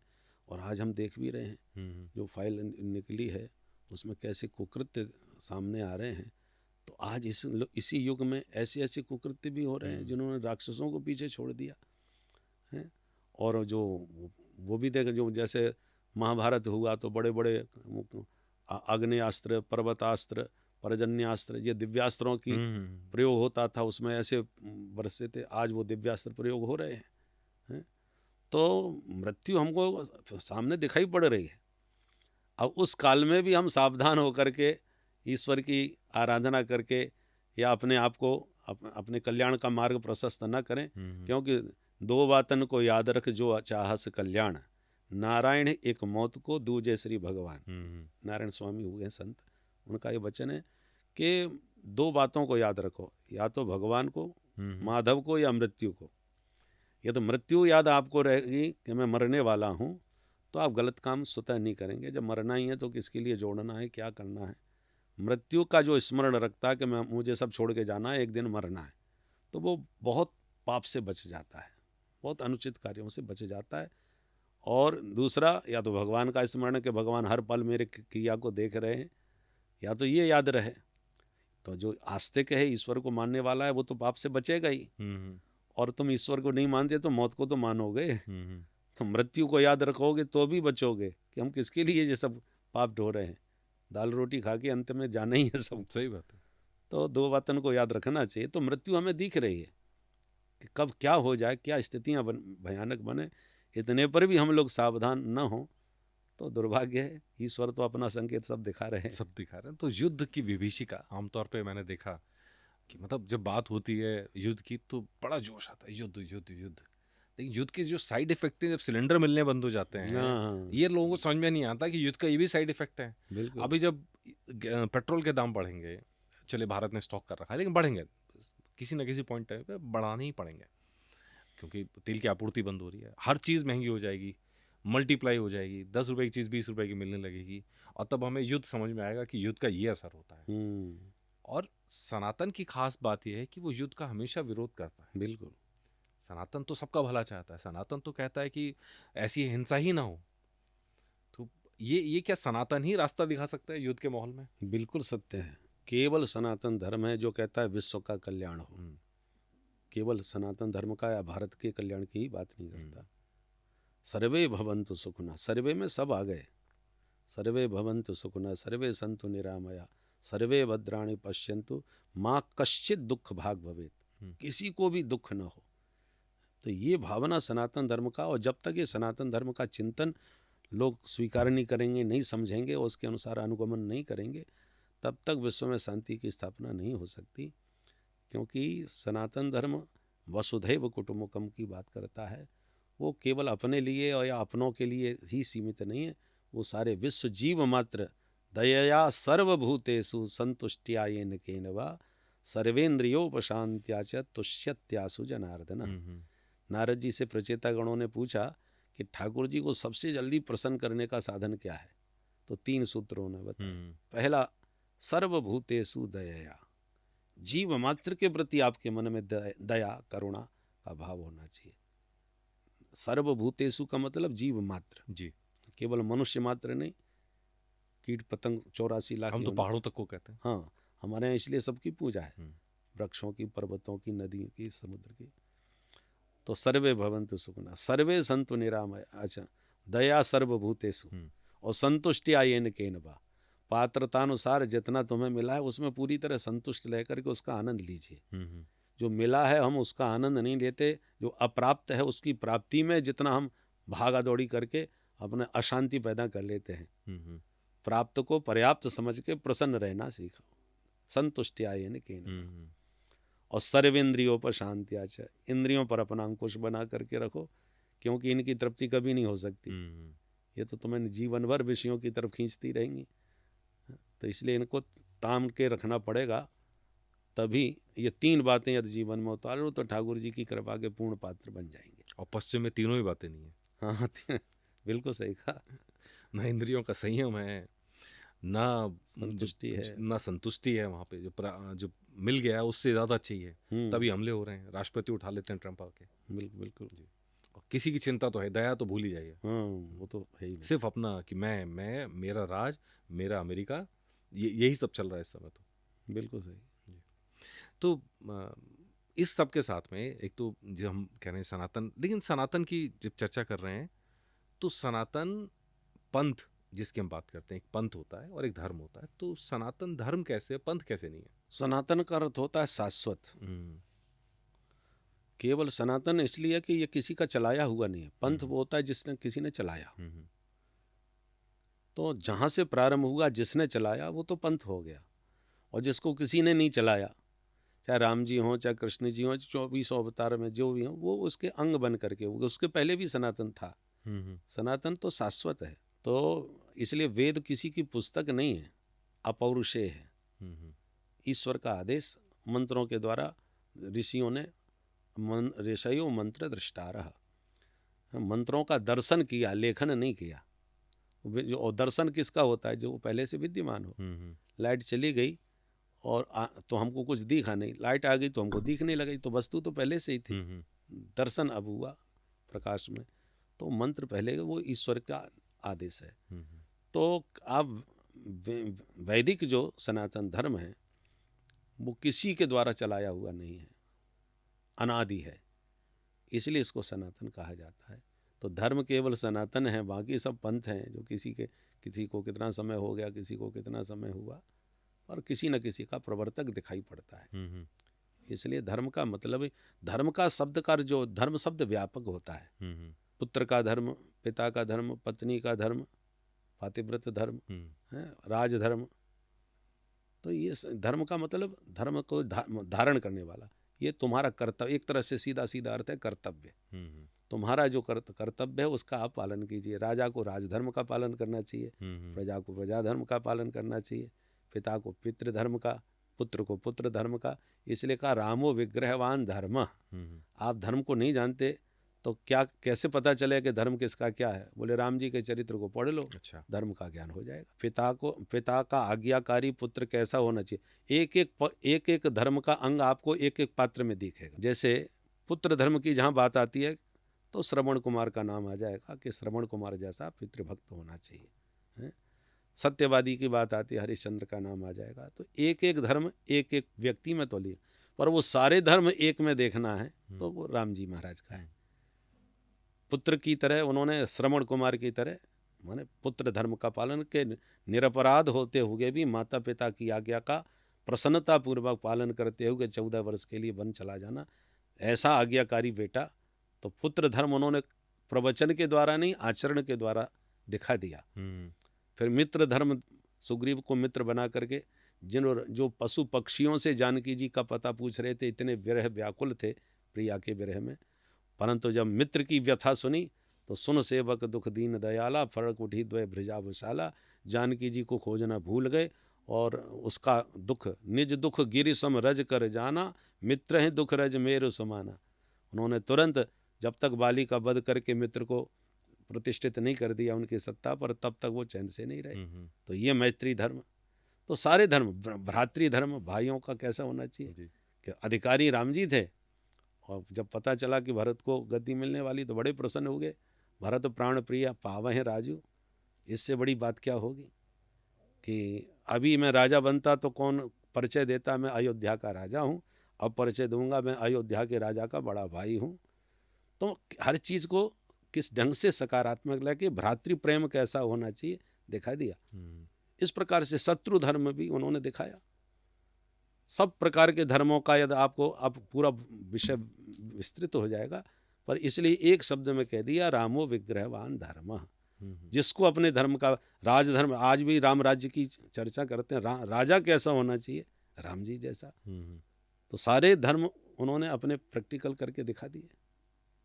अच्छा, जब वर्णाश्रम धर्म की चर्चा करते हैं तो वर्णाश्रम में वर्ण हो गए और आश्रम हो गए, तो वर्णों में 4 वर्ण हो गए। 4 वर्णों में ये बार बार आता है कि जो आधुनिक समाज है उसके हिसाब से समानता की बात होती है, लेकिन आरोप लगता है कि सनातन धर्म में ये 4 वर्ण बना के असमानता तो बना के रख दी है, तो ये समानता तो कभी आ ही नहीं सकती है। तो ये एक ऐसा धर्म है जिसमें असमानता ही है। राजा के यहाँ अभी भी जी 4 प्रकार के कर्मचारी होते हैं। तो ये क्या भेदभाव है?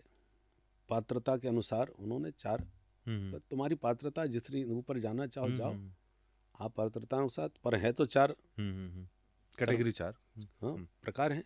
संसार में भेद कभी समाप्त नहीं हो सकता, भेद से संसार चलता है, पर भेदभाव नहीं होना चाहिए, उसमें हीन भावना किसी के प्रति नहीं होना चाहिए। सबके अपने अपने कर्म हैं।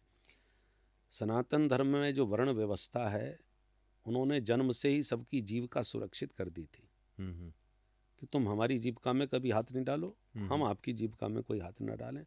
चातुर्वर्ण्यम मया सृष्टम, तो पात्रता अनुसार बना दिया। अब डॉक्टर का बेटा है तो डॉक्टर ही बनता है, तो उसे हॉस्पिटल बना मिलेगा, पिता के सारे अनुभव मिलेंगे, और मरीज जो हॉस्पिटल में आते हैं ना वो अपने आप उसे मिलेंगे, उसको बहुत मेहनत नहीं करनी पड़ेगी, सब काम उसका चलेगा। अब वो वकील बनना चाहे तो उसको सब काम अपने ढंग से अपने बल पर करना पड़ेगा। उसी प्रकार हर वर्ण की जीविका थी। ब्राह्मण को अब जो जातिवाद का प्राय करते हैं कि ब्राह्मणों ने बनाया, अपने स्वार्थ के लिए बनाया, ऐसे ही लोग प्राय आरोप लगाते हैं। परंतु सबसे ज़्यादा सख्त नियम बनाए वो ब्राह्मणों के लिए बनाए, और जितने भी धन का स्रोत है वो सब दूसरों को दिया। राजा बनने के लिए क्षत्रिय को नियुक्त किया कि तुम नेतृत्व करो, वैश्यों को व्यापार तुम करो सब हैं, और जो चतुर्थ वर्ण के सेव श्रम जितने भी कितने भी तेल का काम हो, चाहे वो काष्ठ का काम हो, जितने भी कार्य हैं चतुर्थ वर्ण को दिए, जो जीविका के सशक्त साधन होते हैं। और ब्राह्मणों से कहा तुम भजन करो और संतोष करो, जो मिल जाए उसमें निर्वाह करो। तो पक्षपात कहीं नहीं है, किसी के प्रति नहीं है, तुम केवल ईश्वर की आराधना करो, स्वस्थ मार्गदर्शन जनता को दो, राजा को भी स्वस्थ मार्गदर्शन दो, वो गलत न प्रजा के प्रति करे। और प्रजा का मनुस्मृति में महाराज ने मनु ने यही कहा, एतदेश प्रसूतस्य सकाशा दर्ग जन्मना स्वम स्वम चरित्रम शिक्षेरन पृथिव्याम सर्वमानवा। ब्राह्मण स्वयं अपना आचरण करे और धर्म के अनुसार ही आचरण सबसे करावे।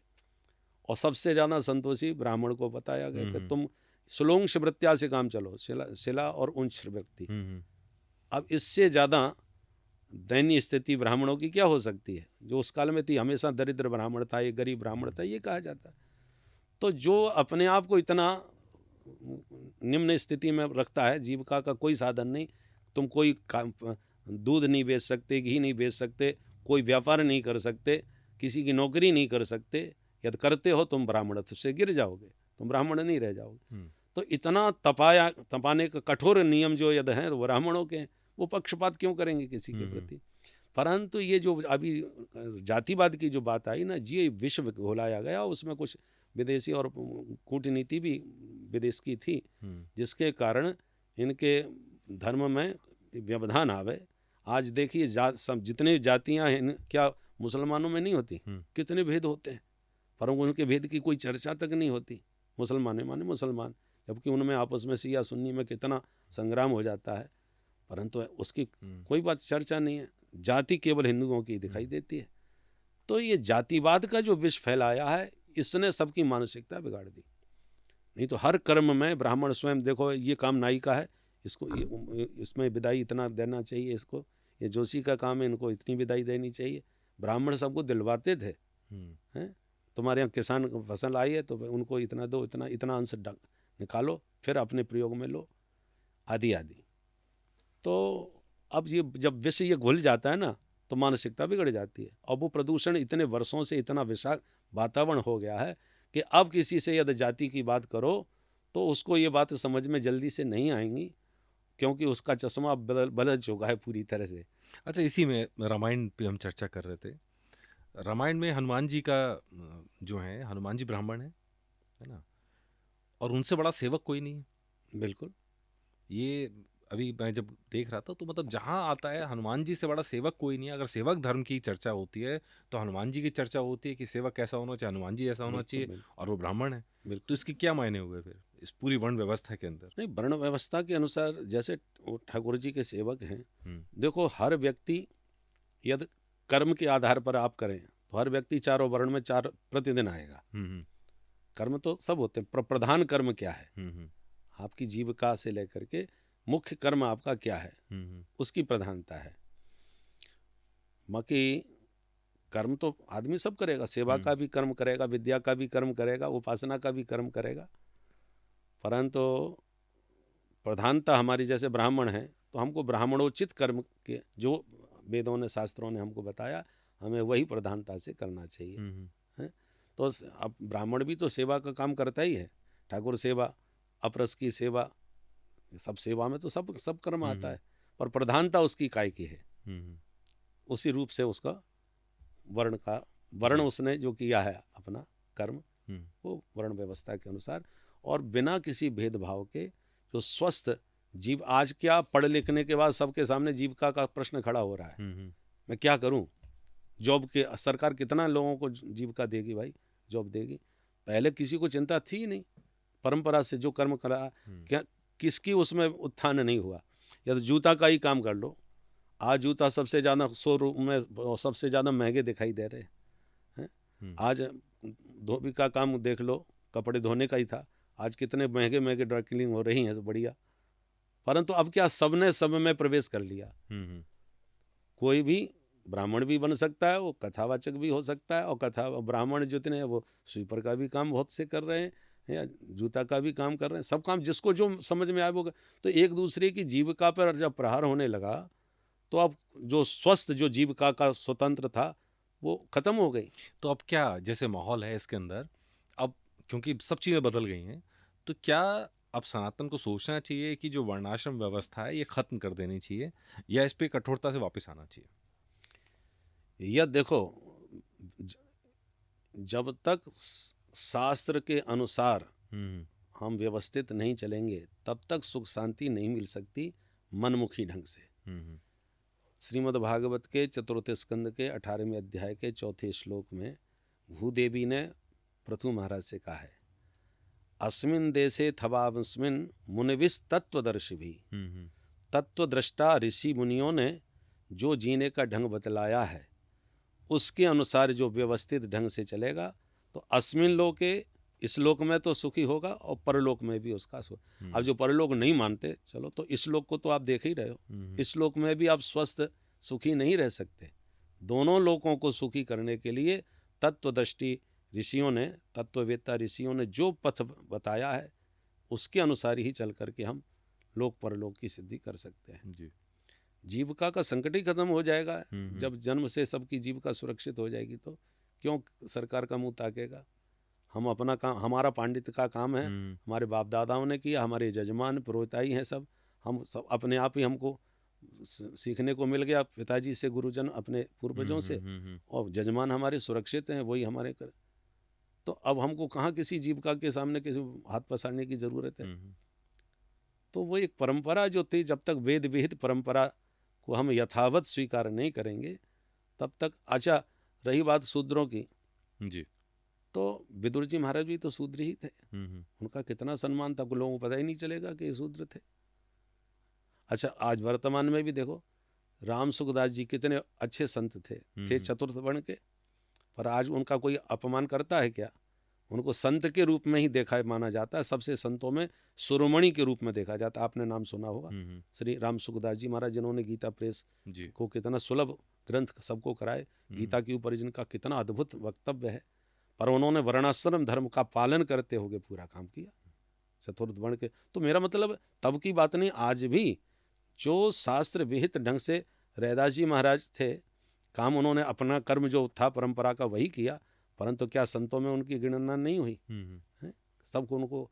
तो आप शास्त्र के अनुसार आचरण करें और उस शास्त्र की मर्यादा में रह करके करेंगे तो आप, यदि आप में पात्रता है तो आपको आदर वही संतों का मिलेगा जो एक संत को मिलना चाहिए, चाहे वो किसी भी वर्ण का हो।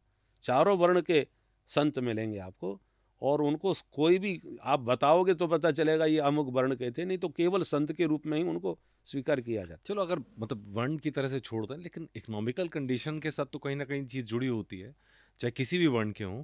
अगर जिसकी इकोनॉमिकल कंडीशन खराब रहती है तो वो अपने परिवार में सम्मान नहीं पाता, बाहर तो अलग बात है। अब ये अगर समाज की बात करें, समाज में भी यही हाल है। अगर किसी वर्ण की अगर इकोनॉमिकल कंडीशन खराब है, जो आमतौर पे चतुर्थ वर्ण की देखी जाती है, तो उनको सम्मान मिलता नहीं है, फिर ये भेदभाव तो बनता ही है इस बात पे। देखो, यदि आप में पात्रता है, जैसे जी। हमने देखा चतुर्वर्ण के बहुत से लोग हैं जो कला में बड़े निपुण हैं और जो बहुत अच्छे कलाकार बन गए, उनको क्यों नहीं मिला? सम्मान भी मिला, अर्थ भी मिला, सब कुछ मिला। पात्रता तो, सम्मान के लिए पात्रता चाहिए आपको। पात्रता धन मापनोति, धनात् धर्मम तथा सुखम। तो आप पात्रता में नहीं और केवल सम्मान की अपेक्षा करेंगे तो कैसे मिलेगा? उसके पात्र तो बनना पड़ेगा। जो जिसका पात्र है उसको उतना मिलता है, सीधी वचन है। पात्रता धन मापनोति। आप भाई, पानी बराबर बरस रहा है, लोटा भी भर गया, बाल्टी भी भर गई, कटोरी भी भर गई। अब लोटा प्रश्न करके भेदभाव क्यों किया? बाल्टी को इतना पानी क्यों दिया? तुमको देना भी चाहे तो नहीं ले सकते तुम भाई, तुम्हारे अंदर पात्रता नहीं है इतना जल लेने की। उसके लिए आप अपने पात्र बड़ा करो तो पानी भी अपने आप, पानी में भेद थोड़ी है। घनश्याम तो सब पर बराबर बरस रहे हैं, आपकी पात्रता जितनी होगी उतना आपको मिलेगा। चलिए अब थोड़ा सा यहाँ से बाहर आते हैं और एक बार फिर संतों की बात करते हैं। जैसे आपने कहा था कि ब्राह्मणों के अंदर भी भेद हो जाता है, और रामभद्राचार्य जी का बयान था कि ये ब्राह्मण घटिया ब्राह्मण है क्योंकि उन्होंने शिक्षा का दान नहीं दिया, शिक्षा के पैसे लिए, इसलिए उनको घटिया ब्राह्मण माना जाता है। ये भी तो इसी वर्ण उससे जुड़ा हुआ है। हाँ, देखो भेद तो है। अब ब्राह्मणों में कितने प्रकार के ब्राह्मण हैं? बहुत प्रकार के ब्राह्मण, और हर ब्राह्मण, आपको किसी भी ब्राह्मण के, हम सनाड्य हैं तो हम कहेंगे हाँ सनाड्य से बड़ा कोई नहीं। आप सरजू पारी हैं तो आप कहेंगे सरजू पारी से बड़ा कोई नहीं। आप कानकुब्ज, तो सब अपने को बड़ा मानते हैं। बाकी बड़ा छोटा में इसमें नहीं पढ़ना चाहिए। ब्राह्मण माने ब्राह्मण है जी। हाँ, बस उसके बहुत भेद। आजकल ब्राह्मण एक हो जाए वही बहुत है। हाउस में ऊपर नीचे के सूक्ष्मता में, बारीक में जाने। उसमें बड़ा मजेदार कहावत हमने बचपन से सुनते आए हैं कि अगर कुर्सी टूट गई है, 4 बढ़ई से पूछोगे वो एक ही बात बोलेंगे, लेकिन 4 ब्राह्मणों से पूछो, चारों अलग बात बोलेंगे। तो ऐसा क्यों है भाई? कास्ट तो एक ही है, लकड़ी एक ही है, और ये कुर्सी है, ये मेज है, टेबल है, नाम अलग अलग हो गए, कार्य अलग अलग हो गए, तो बोले कुर्सी ज़्यादा अच्छी है, मेज बहुत, वो कहेगा नहीं मेज ज़्यादा उपयोगी है। तो आप अपनी उपयोगिता के अनुसार श्रेष्ठ और कनिष्ठ कह सकते हो, बाकी तो कास्ट सब बराबर है, लकड़ी तो सब में एक ही है। अच्छा, इसी तरह बाबा बागेश्वर का नाम आता है, उनकी साथ नाम जुड़ता है, सिद्धियों का नाम जुड़ता है। तो निग्रहाचार्य से बात हुई तो कहते हैं कि ये छोटे देव की सिद्धि है, मतलब बड़े देव की सिद्धि नहीं है।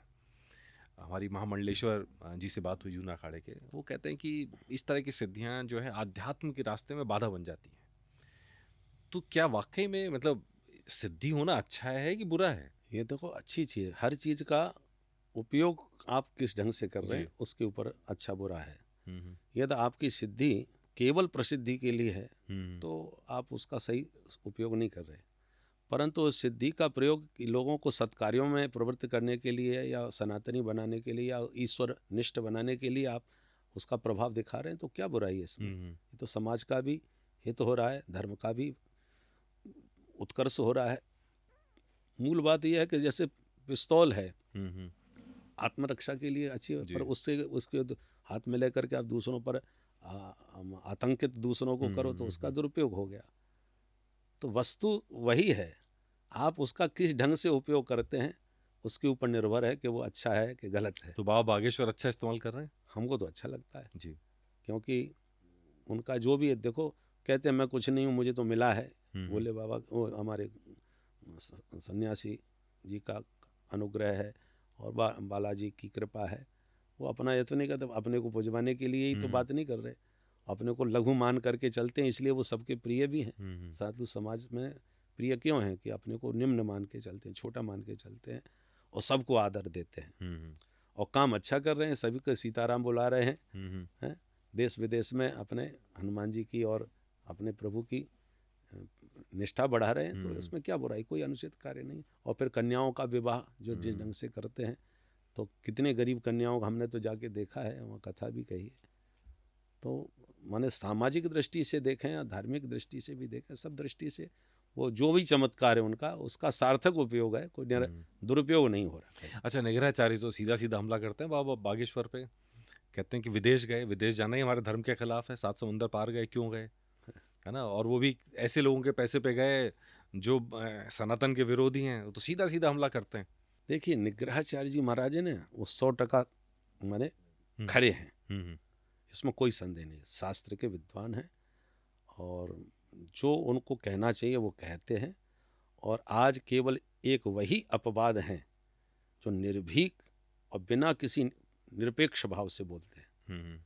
जो सही बात है वो सही कहेंगे, जो गलत है वो गलत कहेंगे, चाहे कोई भी हो, कितना भी महत्वपूर्ण हो।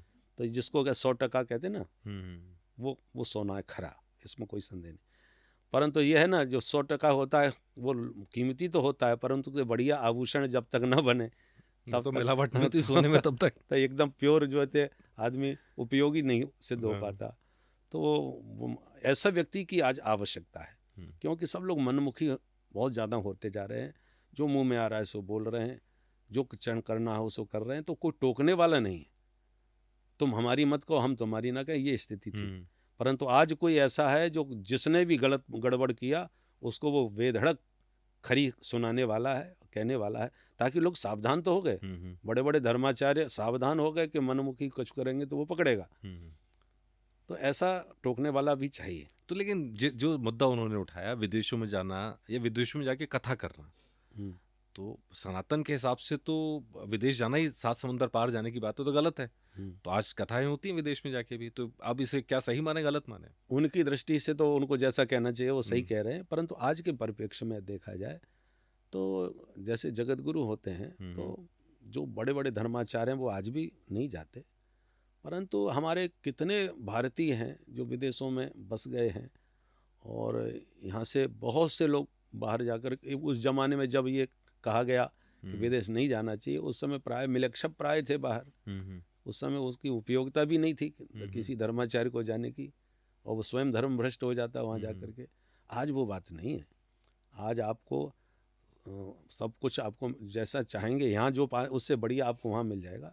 आप जैसे रहना चाहें अपनी मर्यादा में, अपने शुद्धाचरण में रह सकते हैं वहाँ।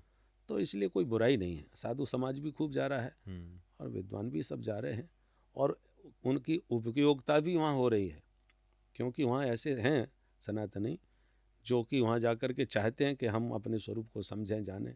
हम ऐसे कई जगह गए हैं, साउथ अमेरिका में हमने देखा 1 महीने रह करके कि वहाँ पर कितने धर्मनिष्ठ लोग थे जो आज चाहते हैं। उन्होंने हमको खूब प्रलोभित किया, हमको अवसर दिया कि हमको आपको सारे जो आप चाहेंगे हम सब व्यवस्था यहाँ करेंगे, आप रहें, हम लोगों का मार्गदर्शन करें। तो हमने कहा भैया हम रह तो नहीं सकते यहाँ, परंतु आप यदि मार्गदर्शन चाहेंगे तो हमारे भारत में आइए, हम आपको, हमने कि गुरुकुल हम यहाँ, उन्होंने गुरुकुल के लिए प्रलोभित किया कि यहाँ भी धर्म को समझने वाले गुरुकुल खुले। हमने कि हम भारत में ही वृंदावन में खोल रहे हैं, आपको जिसको पढ़ाना हो वहाँ भेजिए। तो इस तरीके तो, और उनकी जिज्ञासा को, उनकी उत्कंठा को देखकर लगा कि नहीं, उनकी अपेक्षा है कि कोई आवे, हमको भी धर्म का मर्म समझावे, हम जाने, हमारी नई पीढ़ी समझे कि हमारा धर्म क्या है। और वो जितना जानते हैं उतना वो आचरण में कर रहे हैं। अच्छा, इसमें बड़ा मजेदार चीज़ ये हो रही है कि धर्म का रास्ता दिखाने के लिए अनिरुद्धाचार्य जी ने एक रास्ता खोजा कि भाई सभा है, वहाँ सवाल पूछते हैं, वो जवाब देते हैं। अब हालत ये हो गई कि मीडिया में, सोशल मीडिया में उनसे ज़्यादा मीम अब किसी के नहीं है। कॉमेडी शो बंद हो रहे हैं क्योंकि उनकी सभाओं में पूछे जो सवाल हैं उसके ऊपर मीम बन रहे हैं। तो ये क्या, सोशल मीडिया के ज़माने में तो उल्टा पड़ जा रहा है। उनके जो, मैंने जैसा कहा ना, तो प्राइमरी के छात्र अलग होते हैं, और उनके जो प्रश्न करने वाले होते हैं वही सब सामान्य श्रोता हैं, तो उनको उसी ढंग से वो जवाब भी देते हैं। अब धीरे धीरे सोशल मीडिया के ज़माने में वही सबसे ज़्यादा लोगों का मनोरंजन का भी कार्य वो बन रहा है आधार। और काफ़ी अच्छे जवाब भी बढ़िया वो देते हैं, इसमें कोई संदेह नहीं। जिसको उन जैसे प्रश्नकर्ताओं को जैसा जवाब चाहिए वो वैसा ही जवाब देते हैं। अच्छा, लेकिन मजेदार चीज़ ये हो जाती है कि मैं मतलब सुबह उठता हूँ तो पहली जो मतलब कितनी महिलाओं के घर चल रहे हैं इससे, कि वो उन्हीं की जो मिमिक्री करते रहते हैं, जो सवाल होते हैं उन्हीं के बेस पे मीम बना रहे हैं, सोशल मीडिया पे चले जा रहे हैं। लेकिन क्या मतलब उन सवालों के मजाक बना बना के किसी का भला होने वाला है? वह हमारे एक बार अनिरुद्धाचार्य जी ने कहा था जी। कि महाराज, लोगों को मैं जो सेवा देता हूँ, और इससे जो बहुत सारी सेवा तो हमारी केवल इसी से आ रही है, तो उनको भी कोई हानि नहीं है, और कोई अनुचित मार्गदर्शन वो कराते भी नहीं है। जी। उन्होंने जितना भी शास्त्र पढ़ा है, सुना है, समझा है, उसके अनुसार उनके जो प्रश्नकर्ता होते हैं उनको जैसा उनको स्वस्थ जवाब मिलना चाहिए उनके अनुसार उतना मिलता है उनको। वो बहुत बड़े विद्वानों के पास पहुंच भी नहीं सकते, और बहुत बड़े विद्वान उनके अनुसार प्रश्नों का जवाब देंगे क्या देंगे, उनके अनुसार प्रश्न ही नहीं होते। तो इसलिए कोई बुराई नहीं, हम इसको अनुचित नहीं मानते कि बढ़िया है जवाब तो जैसे उनके। लेकिन चलिए इस बहाने सोशल मीडिया पे कई सारे बाबा, चाहे बाबा बागेश्वर हों, चाहे अनिरुद्धाचार्य जी हों, या प्रेमानंद जी महाराज हों, इनके चेहरे आने से एक सनातन की नई पहचान तो बनी है। अलग अलग तरीके हैं। बाबा बागेश्वर को अलग तरह से लोग जानते हैं, अनिरुद्धाचार्य जी को अलग तरह से जानते हैं, प्रेमानंद जी महाराज की बात है तो एकदम अलग तरह से जानते हैं। वहाँ तो वो बहुत सारी शास्त्र संबद्ध बातों को पीछे करके सीधा कहते हैं प्रेम में करो, बस प्रेम करो, बस प्रेम करो, वो उस लाइन पे चल जाते हैं। जी। तो अलग अलग चेहरे सामने आ रहे हैं सनातन के, जो अलग अलग रंग हैं। सनातन तो सबको साथ लेके चलता है, तो सनातन में तो बहुत सारी धाराएं हैं।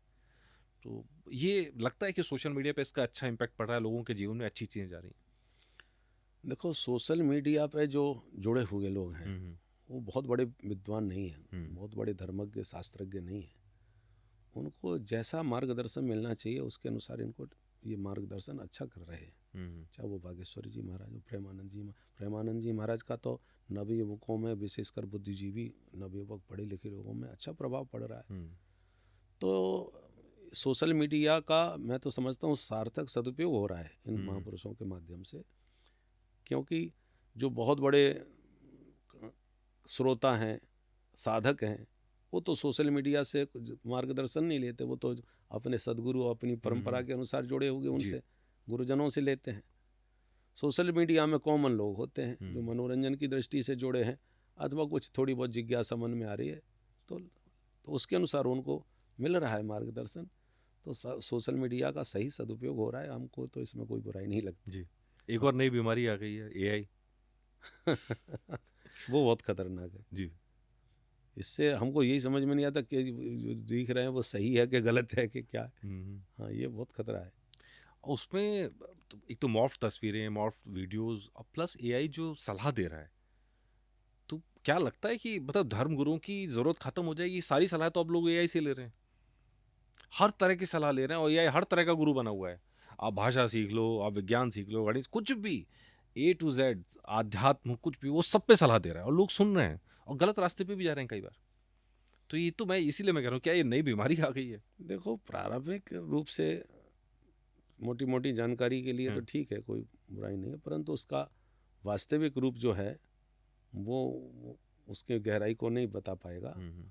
आप ग्रंथ पढ़ लें, कोई भी पढ़ सकते हो, हमारी ग्रंथ हैं, पढ़ के बहुत से लोग भ्रमित हो जाएंगे जब तक किसी स्वस्थ सदगुरु के मार्गदर्शन में न पढ़े तो। इसलिए गुरु साक्षात पर ब्रह्म कह के गुरु की बड़ी महिमा गाई गई, क्योंकि जब तक वो ठीक से मार्गदर्शन नहीं देंगे, उचित अनुचित का विवेक गुरु के मार्गदर्शन से ही होगा, नहीं तो शास्त्र पढ़ के भी लोग भ्रमित हो सकते हैं। तो ऐसे ही ये प्रारंभिक जानकारी के लिए ठीक है, मोटी मोटी आपको जानकारी मिली, पर उसके मर्म को यदि जाना है तो अगर भगवान तक पहुंचना है तो गुरु के रास्ते से पहुंचेंगे, एआई के रास्ते से नहीं आ सकते। इससे नहीं जा सकते, क्योंकि एआई वो दिव्य संकेत नहीं देगा जो गुरु के पास है। वो भाषा सिखा सकता है, ज्ञान सिखा सकता है, लेकिन अगर कहे तो मशीनरी, उसमें आपने जो भरा होगा वही बताएगा। नहीं भरा तो जो आप कह रहे हैं, सारे ग्रंथ भरे जा सकते हैं, सारे पुराण आ सकते हैं, वेद आ सकते हैं, उनकी अपनी व्याख्याएं आ सकती हैं, लेकिन जहाँ से हमने शुरू किया था कि वो दिव्य संकेत जो एक शुद्ध चित्त के अंदर आते हैं, वो एआई के जरिए नहीं आ सकते। जी, बिल्कुल सही है। तो उसके लिए तो रास्ता वही चुनना पड़ेगा जो सालों से बना हुआ आया है, उसके जरिए जिन्होंने अनुभव किया है वो आपको अनुभव करा सकते हैं, जिनके बिल्कुल। पास ज्ञान है वो आपको ज्ञान दे सकते हैं, जिनको संकेत मिले हैं वो आपको संकेत पढ़ना सिखा सकते हैं। बिल्कुल, बिल्कुल। तो उम्मीद करते हैं कि संकेत आम जनता तक पहुँचे। जहाँ से हमने शुरुआत की, ईश्वर हमेशा आपके साथ है और वो संकेत देता रहता है, वो महसूस होते हैं। कई बार भाग दौड़ में, कई बार अपनी परेशानियों में हम वो भूल जाते हैं कि हर धड़कता दिल जो है वो एक संकेत है ईश्वर का कि अभी आप जीवित हो। हुँ, हर जो सोच मन में आ रही है या हवा बह रही है साथ से, वो ईश्वर का संकेत है कि ईश्वर आपके साथ है। लेकिन अक्सर हम भाग दौड़ में इतना बिजी होते हैं, ना वो हवा को महसूस कर पाते हैं, ना बारिश की बूंदों को महसूस कर पाते हैं, ना पक्षी की चहचहाट महसूस कर पाते हैं। जो ईश्वर के सबसे छोटे छोटे संकेत हैं, हम उनको भी मिस कर जाते हैं और वहीं खुशियाँ मिस कर जाते हैं। उम्मीद कर रहे हैं कि ये सब खुशियाँ आप महसूस करें, जीवन में आगे बढ़ें, खुश रहें। आपने हमारे साथ चर्चा की, आपका बहुत बहुत धन्यवाद। जय श्री राम। जय श्री राम।